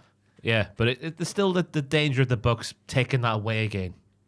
It's always there. But Swerve getting involved when he did, It made me feel hopeful for the future. They do this every time, though. They make us think maybe Moxley will lose at the next one. He's not losing it until Texas. No. I'm at peace with that. I think it'll be Ospreay. Yeah. Yeah. Or Hangman. One of the two. Or Swerve. Or one of the three. Maybe all three. Pin them at the same three of time. them. Split that world title into three. 3 little briefcases. Give them little lunch boxes. Yes, that was This Week in Wrestling. Let's have a rummage in our mailbags. Let's have a rummage in the mailbag indeed. Dear Diddlermen, Hello there. or is it gentle diddlers? It is me, your former podcast producer, Super Sharkosaurus Photography, aka Chris, the man who sent in the photos of me. So this must be the one where we talk more about... Follow-up. Oh, God. What are you laughing at, Joel?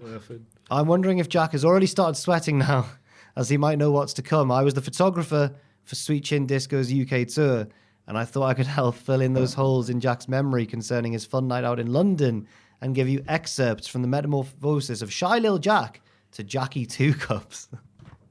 Jackie Two Cups.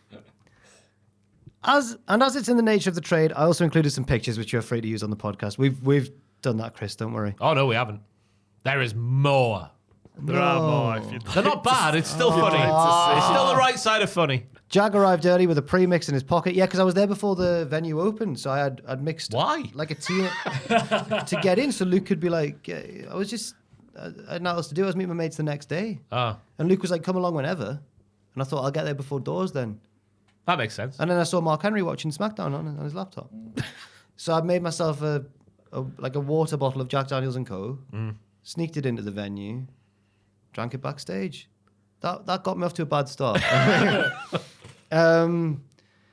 Okay, Jack arrived early with premix in his pocket. We had a nice chat backstage over a few beers, and I confessed to having been the one with the Italian restaurant sign at the AEW show in Cardiff. But I took it in good. I was like, you rascal. During the show, Jack was indeed allowed, not supposed to be on stage, which is how I described it. We have pictures of this. They're not. It's you on funny. stage? It's still funny. I'm having a great time, man. There you go. That first one. Look, here you go. Yeah. What am I doing? Singing. This is it. Look at that. You left the Priest and Mark Henry. I have no memory of Damian Priest. I have no memory of being that close to Damian Priest. What? You can't believe it. I can't believe it. I have no memory of ever being close. Whoa. You're right next to him. I have no memory of being that close to Priest. Look at Mark Henry's shirt, by the way. Remarkable. Oh, nice. That's cool. I've never... How can I just not remember being close to a man that large? Yeah, you are right behind him. Oh, nice. There's some lovely photos here. Yeah. Yeah, we've gone through We'll most go through of them. most of them, yeah. Oh, it's me and Luke. That's a nice one. That's not that is- Luke, man. Sorry, It's the the Ghost, Ghost Bandit. Bandit. Bandit. It could be anyone. God. Yeah. It's nice. I can't believe I was that close to Priest. Look at that shifty one there in the middle. Yeah, that's... I can't believe it. That's worrying, that. That's really worrying. It's not He's worrying. right there. You're just drunk. It's not worrying. It happens. But it's Damian Priest. I remember seeing him up on the bit. Did you not meet, like, shake his hand or anything? Maybe. Hey, y'all. I've got no memory. That must have been towards the end, right? I can see why you would trip Mark Henry up, though. I was really close to him I was there. going to say there's not much wiggle room for Mark, is there? Right, I'll carry on. Okay. During the show, Jack was indeed allowed, not supposed to be on stage, but, and was a good sport. Constantly moving between stage and bar, getting his 2 drinks. Right, there was a card limit. I had to spend over a tenner to get... What? Yeah. That's annoying. That's why I had isn't 2 drinks, but that's Jeez. also accelerated the rate at which I was drinking. Yeah, it? yeah. Oh, it all makes sense now, yeah. It did me in. Card? I've never heard that before in my life. They were like, you've got to spend over a tenner to use card. London's horrible. Yeah, man. As for the tripping up Mark Henry, drunk Jack was in the photo pit chatting and singing with people. And when Mark came on stage, Jack tried to crawl back on stage with the elegance of a drunken seagull that has been run over twice and actually got in Mark's way, who is not that mobile. That's his notes, by the way, not And Jack's for a thoughts. moment, we were all really scared that he would make Mark fall. I'm just imagining all the lads watching the side going, "Oh!" In that moment, I just hoped that Jack would be a soft enough cushion for Mark. Jack's life was a price we were all willing to pay in that moment. Fair enough. This might also be where his leg wound originated. No, I remember falling. I remember falling at a different time, but I felt like no one really saw. And that's what I remember that. I remember that happening. Other than that, Jack was totally fine and a good sport. And we even got nice pictures of Jack with Mark and Damien Priest. Yeah, I have no memory. At some point, he just disappeared, though, without saying goodbye. I reckon what I've done there is, because I reckon I was probably feeling sick and thought, I can't be sick here, I've got to get out of here. But there was pictures of me then from outside the venue meeting people while I waited for my taxi. So I know I got out all right. And I've got my bag with me and that. So I made it home safe. After meeting drunk Matthew at 16 Carat a few years ago, I'm looking forward to raising a cup with Ross next time as we complete the set. The podcast team is, of course, invited to come visit on the next tour. Please bring your own leech for Jack. Leech? I think it means leash. Oh, leash, yeah, you got you. Cheers, Chris, a.k.a. Super Sharkosaurus Photography. Thank you, Chris. It was lovely to meet you. And thank you. It's quite a relief, actually, that nothing that bad. It's nice to see the pictures after the story. It's the drunkest I've been in quite some time. Nice to know you were like a police stinger when they're trying to catch like a getaway car when they go over the road. Flying across. That's how you try to fell Mark Henry. I have no memory of Priest being there. He's not like a forgettable wrestler either. He's big. He's big and dresses unique. Yeah. And he's having a great time. Remarkably. That t-shirt, what's that about? It's good. It's good stuff. He was the DJ, he was the special attraction. Remarkable. That's blown my mind. That stuff at the bar's ridiculous. That's why I got so drunk, Ross. Yeah. I'm glad I'm now, it's a bit more, I mean, it doesn't mean that I had to drink them so fast, but I did. Well, you're starting to get cold, aren't they? You can see what a great time I was having. You want a free hand. You don't want to be carrying two around all night. I know, and I didn't want to leave them near Luke's Ghost Bandit DJ's DJ equipment, because one stray hand and it's ruined the night, hasn't it then? Or he'd nick it, yeah. He wouldn't do that. No, he wouldn't do He that. would. Oh, He's a he's bandit. a bandit, yeah. Oh, yeah, of course he is. The drink bandit. Happy Mania Week, lads. Happy Mania Week. I do. As you've probably seen, WWE has been counting down their top 50 matches of all time. Mania matches of all time, sorry. Coincidentally, a certain online wrestling magazine, Cultaholic, I've got to get a subscription. Matthew Wright, very good. Counted down all 383 matches between WrestleMania 1 and 36. Shout out to Jack Atkins, I believe, who wrote that ridiculous. Yeah, that was my idea, and then someone else was made to do it. That's awful. I know. I thought I was going to do it, and it was just like, no, there's better, more talented people than you, Ross. Oh, hey. I understood. Would you want to have done it? Nah. And I decided over the last month or so to compile a few stats comparing the two lists. 16 matches WWE picked that did not make the Cultaholic Top 50. 9 of the 16 matches had not happened when the video went live. Okay, fair enough. There's 7 matches, though, that were in WWE's Top 50 and in the video but missed our Top 50. A Sting Triple H, WrestleMania 31. Understandable. WrestleMania 1 main event. Batista Undertaker at WrestleMania 23. That's a good one. Yeah, that's a shifty one on our part. Like in 59th in ours. Seth Rollins versus Triple H. Oh, that wasn't a good one. It was long. Big disparity there. WWE 44th, Cultaholic 88th. I wonder why. Randy Savage versus Hulk Hogan, WrestleMania 5. We've put it just outside the top 50. They've put it 27th. Becky, Ronda, and Charlotte. They've made it the 10th greatest WrestleMania match of all time. They'll be all about like, oh, look what we've done for the ladies. Yeah, Put them in it's the a main good event. moment. Hogan, Andre. Where did we put it? 62nd. Oh. And we put 63rd, the next one, Hogan, Andre. Did we put that 8th? I would put Hogan, Andre above quite a few of those just for the moment. Yeah. WWE put that 8th. Low for them, probably. Of the 16 matches that did not make WWE's top 50 but are in Cultaholics, 7 of the 16 were ladder matches. 4 included Matt Hardy. 3 included Cope, Chris Jericho, and or Jeff Hardy. And 3 of the 16 matches had Chris Benoit in them. Great week for the Benoits. The 16 matches that did not make WWE's The 16 matches that did not make WWE's list are where they are on your list in bold. Oh, it's not in bold, but I can work it out, don't worry. Seth versus Brock, WrestleMania 35. I mean, that should have been on there. Oh, they don't want to talk about Brock, of course. The WrestleMania 33 tag team ladder match. Hardy's coming back. Yeah. Benoit versus Angle, WrestMania X7. Understandable. Asuka versus Charlotte. That was good. Would I have put it in my I top think. 50? Yeah, but the result. Oh, yes. Yeah, I predicted it. You were ready for Asuka. Yeah, that's right. Pathetic. Rock Austin 1, WrestleMania 15. Firefly Funhouse. Generational. We put that 42nd. Jack Atkins is a serious boy, isn't he? Fair, yeah. Money in the Bank, WrestleMania 23. Intercontinental Ladder Match, WrestleMania 32. We were there, it was great. Intercontinental Ladder Match, WrestleMania 31. Finn versus Miz versus Rollins, the opener of 34. Humped. Yep. Money in the Bank 22. Money in the Bank 21. Punk versus Jericho at WrestleMania 28. Michaels versus Jericho at WrestleMania 29. Great match. Is that not in there? Oh, Jericho. Triangle ladder match, WrestleMania 2000. Benoit, Michaels, and Triple H, WrestleMania 20. Finally, when it comes to the top 10s, WWE shares half of its top 10 with you guys. The 5 matches you both have are TLC 2, Rock Austin 2, Rock Hogan, Brett Stone Cold, and Taker Michaels 1. They're all... Undeniable. The other 5 matches in your top 10 that WWE did not have: Bryan's win at WrestleMania 30. WWE put that 32nd. Undertaker versus Michaels 2. Great match. Angle versus Michaels. WWE made that the 22nd. That is unbelievable match. Triple H versus Undertaker 2, the end of an era match. 18th. It was I'm good. going to call it actually Triple H Undertaker 3 Yeah. because they had one in 2000. 17. Oh, yeah, 20, yeah. X7. And Benoit versus Michaels versus Triple H, WrestleMania 20, which they don't have at all. I purposefully left out where you guys had these matches in your top 10 because everyone should watch the video and find out. Thank you very much. Yeah. But you all think, find out what you all think the top 10 WrestleMania matches are. After all that, I don't have a wrestling question, but what would your perfect breakfast be?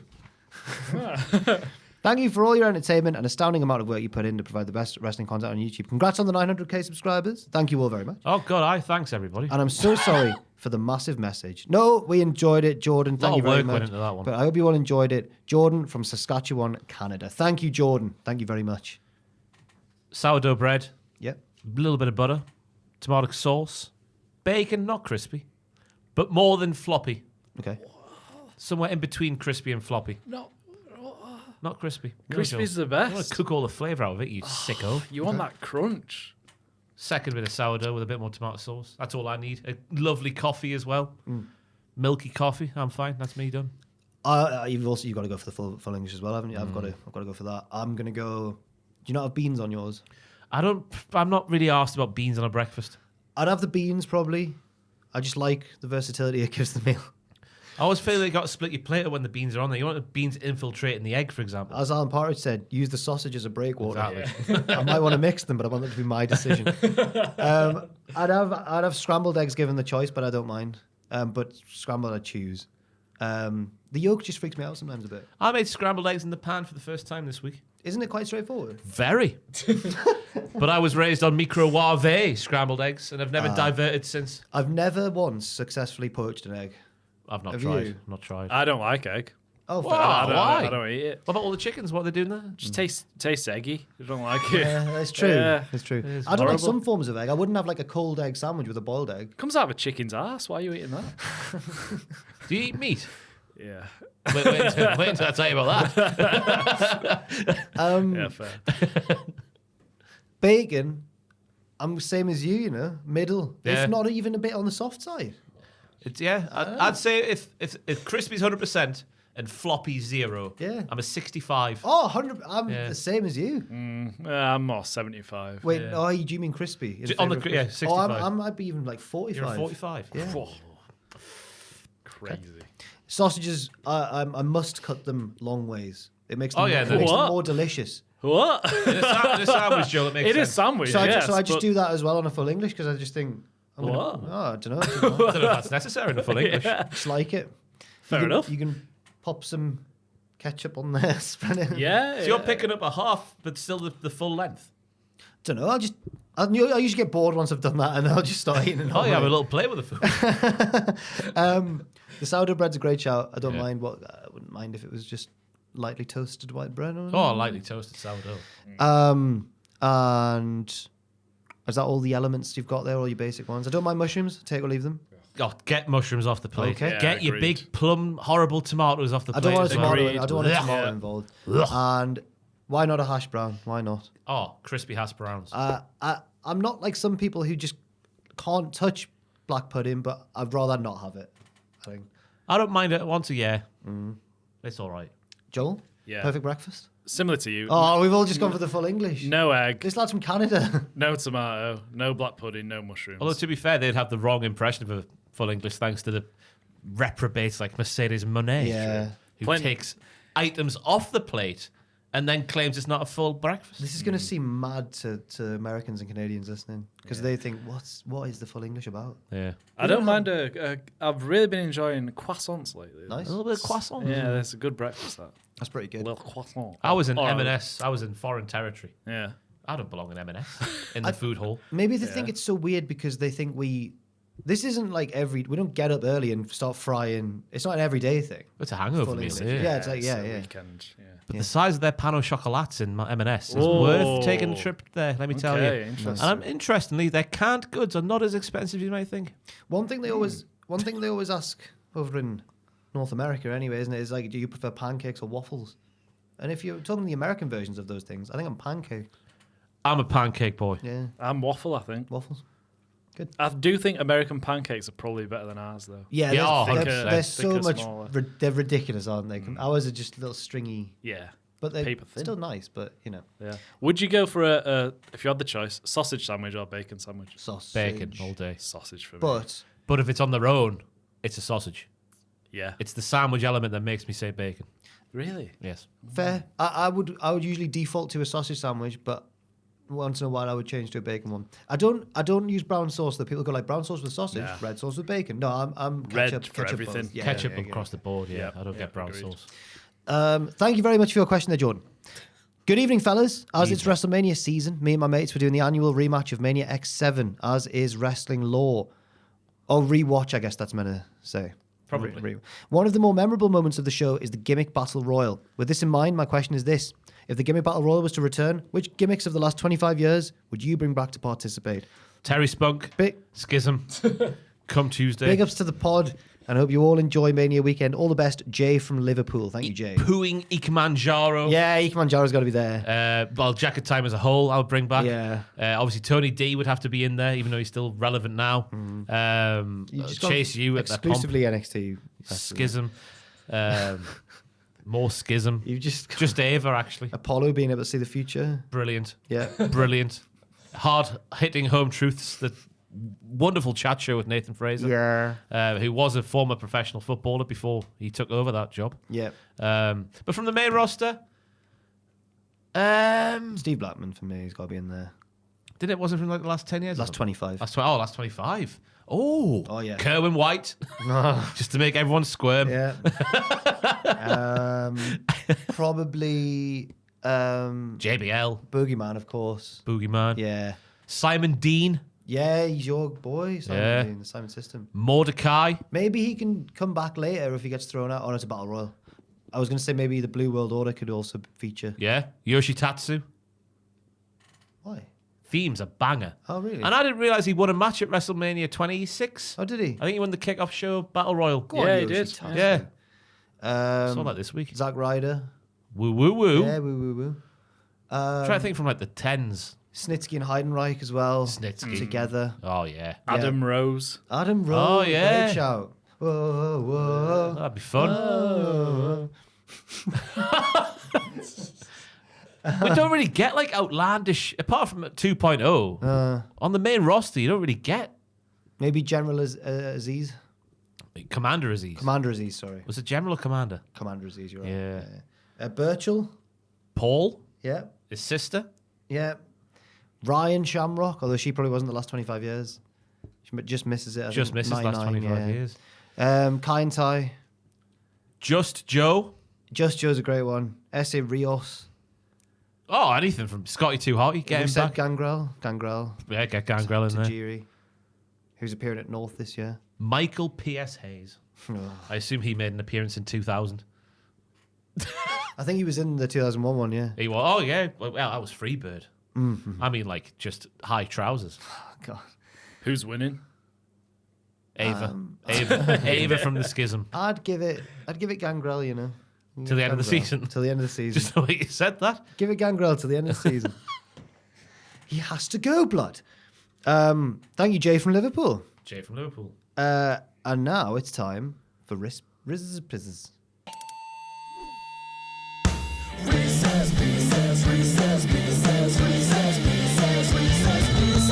Hi, diddly ho, diddlerinos. Oh, what a shame. I'm a long-time watcher of the podcast. What a shame. And make sure I'm always up to date. I often listen to you guys while at the gym, as I find it helps to distract me. No, that's fair. I understand that completely. Imagine lifting. You're going for your PB. When you're in your rests hear, in like, between. The Menendez brothers. Though when you get to the NXT segment, I have to be careful, as I don't want to be laughing at some Booker T exclamations in the middle of a set. Anywho, I was towards the end of a 4-hour drive recently, and Enter Sandman came on, and it got me pumped a bit, even though I was exhausted at that point. It got me thinking, what's the best licensed song used by professional wrestlers? So I've made a tournament for you guys to decide. There were some rules. It could not be a song that the wrestler themselves recorded, so no Judas or My Time Is Now. It had to be regularly used, not a one-off, though Ghost Riders in the Sky for Hangman's death match against Moxley was amazing. Obviously, what song you prefer definitely should impact the judgment, but I think also how well it fits the character or how excited it gets to watch their match should factor as well. Thank you guys for the amazing content you guys produce. Spencer from New Jersey. Thank you, Spencer. Thank you, Spencer. What we doing? Winner stays on. Winner stays on. Right. Join in, Joel. Sure. Cult of Personality. CM Punk is kicking us off against CM Punk's other theme, Miseria Cantare, AFI. I think Cult of Personality stays on, but if they were doing This Fire Burns, I think that fits him a little bit better. I would have gone for This Fire Burns, but I'm going to go, and it's sacrilegious because I'm meant to be a smarky man, but I'm going for Cult of Personality. It's a banger you know, song. it sounds like the Transformers theme or something. Does It was it? tweeted out when he did it for the AEW entrance. They went, what's this? It's the Transformers thing. Oh, Miseria. Dun, dun, It's dun, the dun, dun, dun, dun. Yeah, it does. It does. I thought you meant Cult of Personality. No. I'd go Cult of Do you mean Personality as well. Terminator? Maybe. Yeah, it's Terminator, not the... When Omega does it, when he's on the mat. Yes. It's called the Terminator dive, I think, when he does that. Wow, you Which never one would know. you call the personality as well? Cult, yeah. Where is my mind? Pixies, Orange Cassidy. Cult of Personality. I thought I was too on the nose for Orange Cassidy. Yes, I agree. Good song, though. I prefer it as a song, but I'm going to stick with Cult of Personality as well. Jane, Jefferson Starship, Orange Cassidy's other one. Better than Where Is My Mind, but I still think Cult of Personality comes out on top. Same, but it's close. Yes, agreed. It wins. What a great time that was. Tarzan Boy Baltimore. That is saying great. That is Such great. a good song. Where Jack Perry was the last time we saw him on TV Yeah. compared to where he was when he had that theme. Oh, You think it'd be impossible that people get sick of this guy? I know that song was brilliant. I brought it up to my parents because they're children of the 80s. I was like, when you were teenagers, were you not loving... I was going to say children of the 80s. Well, they were born in the 60s, but they grew up in the... They were going out dancing in the 80s, Yeah. you know what I mean? And they were like, oh, yeah, we didn't really like that one. That was like a pop song. It wasn't cool. I was like, how can you be young when that song comes out and not just be like, I'm the chosen one? They must have been like moody teenagers. They liked... Depeche Mode. Depeche Mode. My dad liked Yeah, Depeche yeah, Mode, yeah. yeah. The Cure. My mum liked Erasure, Little Respect. Great Yeah. song. Oh, yeah. But this is also a great song. Mm-hmm. R.I.P. to the frontman from Baltimore. All right. Not one of my parents. That would have been awkward. Sorry. Drop that in there. No, they're both still alive, actually. Jesus Christ. What have I done? I'll go for Baltimore as well. My dad dead. Oh. I'm going for Baltimore, Joel. Yeah, I would as well. Yeah. We've all gone for Baltimore. Absolute banger. The Elite carry on my way. Oh, it is good. Baltimore. It's good, though, but it is good. Kansas, did I say? Did I say Baltimore? Oh, you're going Baltimore. I'm going to go Baltimore. I'm going Tarzan Boy as well. Yeah, just. I do like Wayward Son. No, yeah. I like the way they did the entrance back in the day with the silhouettes. Yeah. Kenny with his triangle torso. Yeah, but it's just tainted for me now because I hate them. Wild Thing, the X version with John Moxley. Oh, no, Baltimore.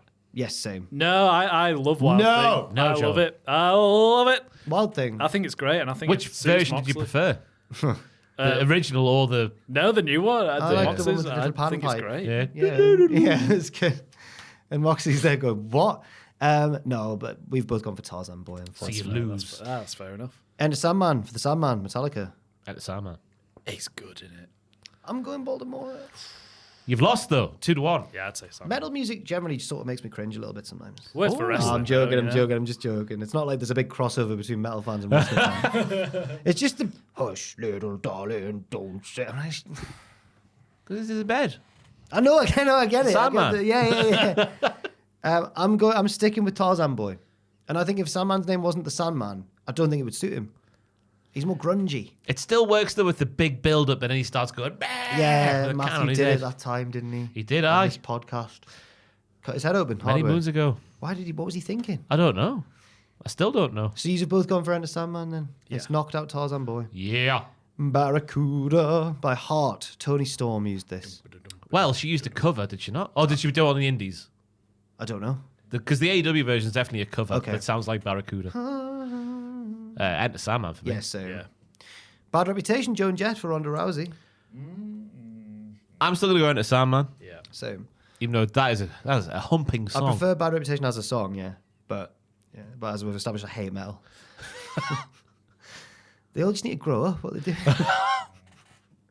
One of the worst song titles ever, but not a bad song. Metalingus, Alder Bridge. On this day. I'll put my differences with Cope aside. I mean, that sounds like he knows who I am. It's Metalingus. Same. Yeah, I agree. I got to experience that live in Cardiff. I bet it was mad. Oh, what a time. And especially when he came back at the Rumble from retirement and all the lyrics made sense. Another chance to feel alive and everything. I was like, wow. And when he emerged from the smoke. And he looked like he couldn't believe it. Was he being genuine though? No, we learned that now. I used to think he was. Yeah, but me now... too. But I've learned that it's very much not. He's No, not. I'm sure he was. He would have been an emotional moment for him. But he practiced that face in the mirror. No, I don't think he did. I didn't believe that at the time, but I firmly do now. I don't. He definitely did. He 100% did. Damn Cope. Europe, the final countdown for Bryan Danielson. Oh, man. That was like a religious experience at Wembley last I was year. sad I really wasn't was. there live to see that, but Oh, that's close. that is a hard one. I'm going to go Bryan Danielson. I'm going to go Alder Bridge. Oh, Joel, the pressure. The pressure. I'd go Metalingus. Oh. Just Rollin', Limp Bizkit, Undertaker. nah. I mean, It's rolling. Of course it is. it was of its time. Oh, even when they brought him back for 19. That's the Undertaker. It doesn't work. He's on a bicycle. What more do you want? Even though it didn't fit him as much, I preferred it to "You've done it now." They're both brilliant. No, they're not. They are. Or maybe I preferred the Kid Rock one. Oh, I'm a cowboy. Ah, Hey. that was now Donald Trump's theme. Oh, God. When he walks in the UFC, they always play that, don't they? He's not a cowboy. He's from New York. What's he on about? He's a property mogul cowboy. It is cowboy. Oh, no. It's rolling, It's 100%. It's Alder Bridge for me. Yeah, Metalingus. Come on. Boo you. Walk, Pantera, RVD. Well, I prefer, this is going to be sacrilege for certain people listening, the Kilgore version that was actually used in ECW is better than Pantera's version. Right. There's a bit more bounce to it, a bit more snap, a bit more pop. I prefer One of a Kind. Yeah, so. Is that crazy? No, okay. No. I'm gonna go Like for what you like. I'm gonna go for Edge as well. I'll go for Edge as well. Yeah, same. Seek and Destroy for Sting, Metallica. Oh, yes. That's me. That's 2000 WCW right there. I'm sticking with Edge. When they whapped that out for the first All In. Yeah. Oh, I was there for that one as the well. casket match. Oh, yes. Yeah. You didn't expect it to be coming, and I did it. No, I thought you'd just have a big snowy Sting entrance. Yeah. Yeah, fantastic. But I'm going Edge. Yes. Oh, no. And the final one is 2001: A Space Odyssey. Ric Flair or Also Sprach Zarathustra. Ding, ding, ding, ding, ding, ding.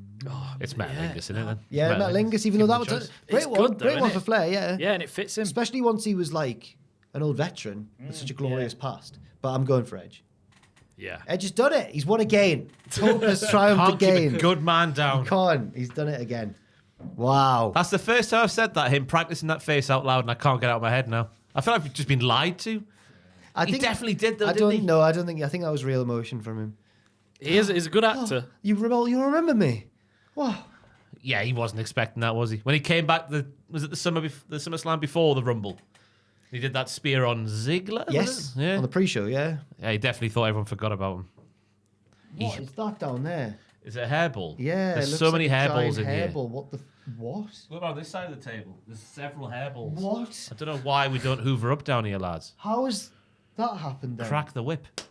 How has that happened? I don't know. Just lack of clean. Oh. Thank you, everybody, Dirty men everywhere. for sending your Disgusting. questions in. And if you want, you can send them in to mailbag@cultaholic.com. And you can also sign up for the Patreon at patreon.com/cultaholic. Any more things? Yeah, just all the content we normally do. Pitches on the channel right now. Predictions on the channel right now. Live streams with Adam and Andrew for, I believe, the kickoff show and the main card. They're mad lads. What are they doing? They are live on the channel now to go and set your reminders. They'll be live I think it's 9 p.m. they're starting for the first one. Why would you do that to yourself? Crazy, For aren't the they? betterment of the viewers. Well, aye. So they'll be live then. Then coming out of the show, What Happened At with Jack for both nights. WTF for both nights. I'm going to do one video with both nights in one. That'll be live on the channel next week.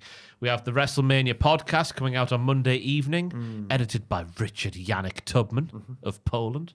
Is that it? I'm doing a Matches of the Month special for WrestleMania week, but I don't know how long that'll take me to compile. So that'll be out sometime in the next week or so. So yeah. There we go. That's it, I think. On the Patreon as well, there'll be Matches of the Wrestlers of the Month.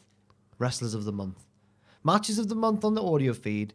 Wrestlers of the Month on the Patreon. Got it. I always mix it up. There we go. We've done it, guys. Hey!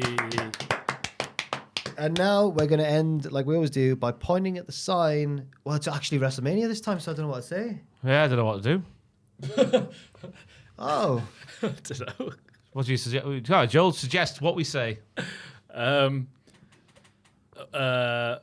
Whoa. This It's is what I want to be. Whoa, whoa.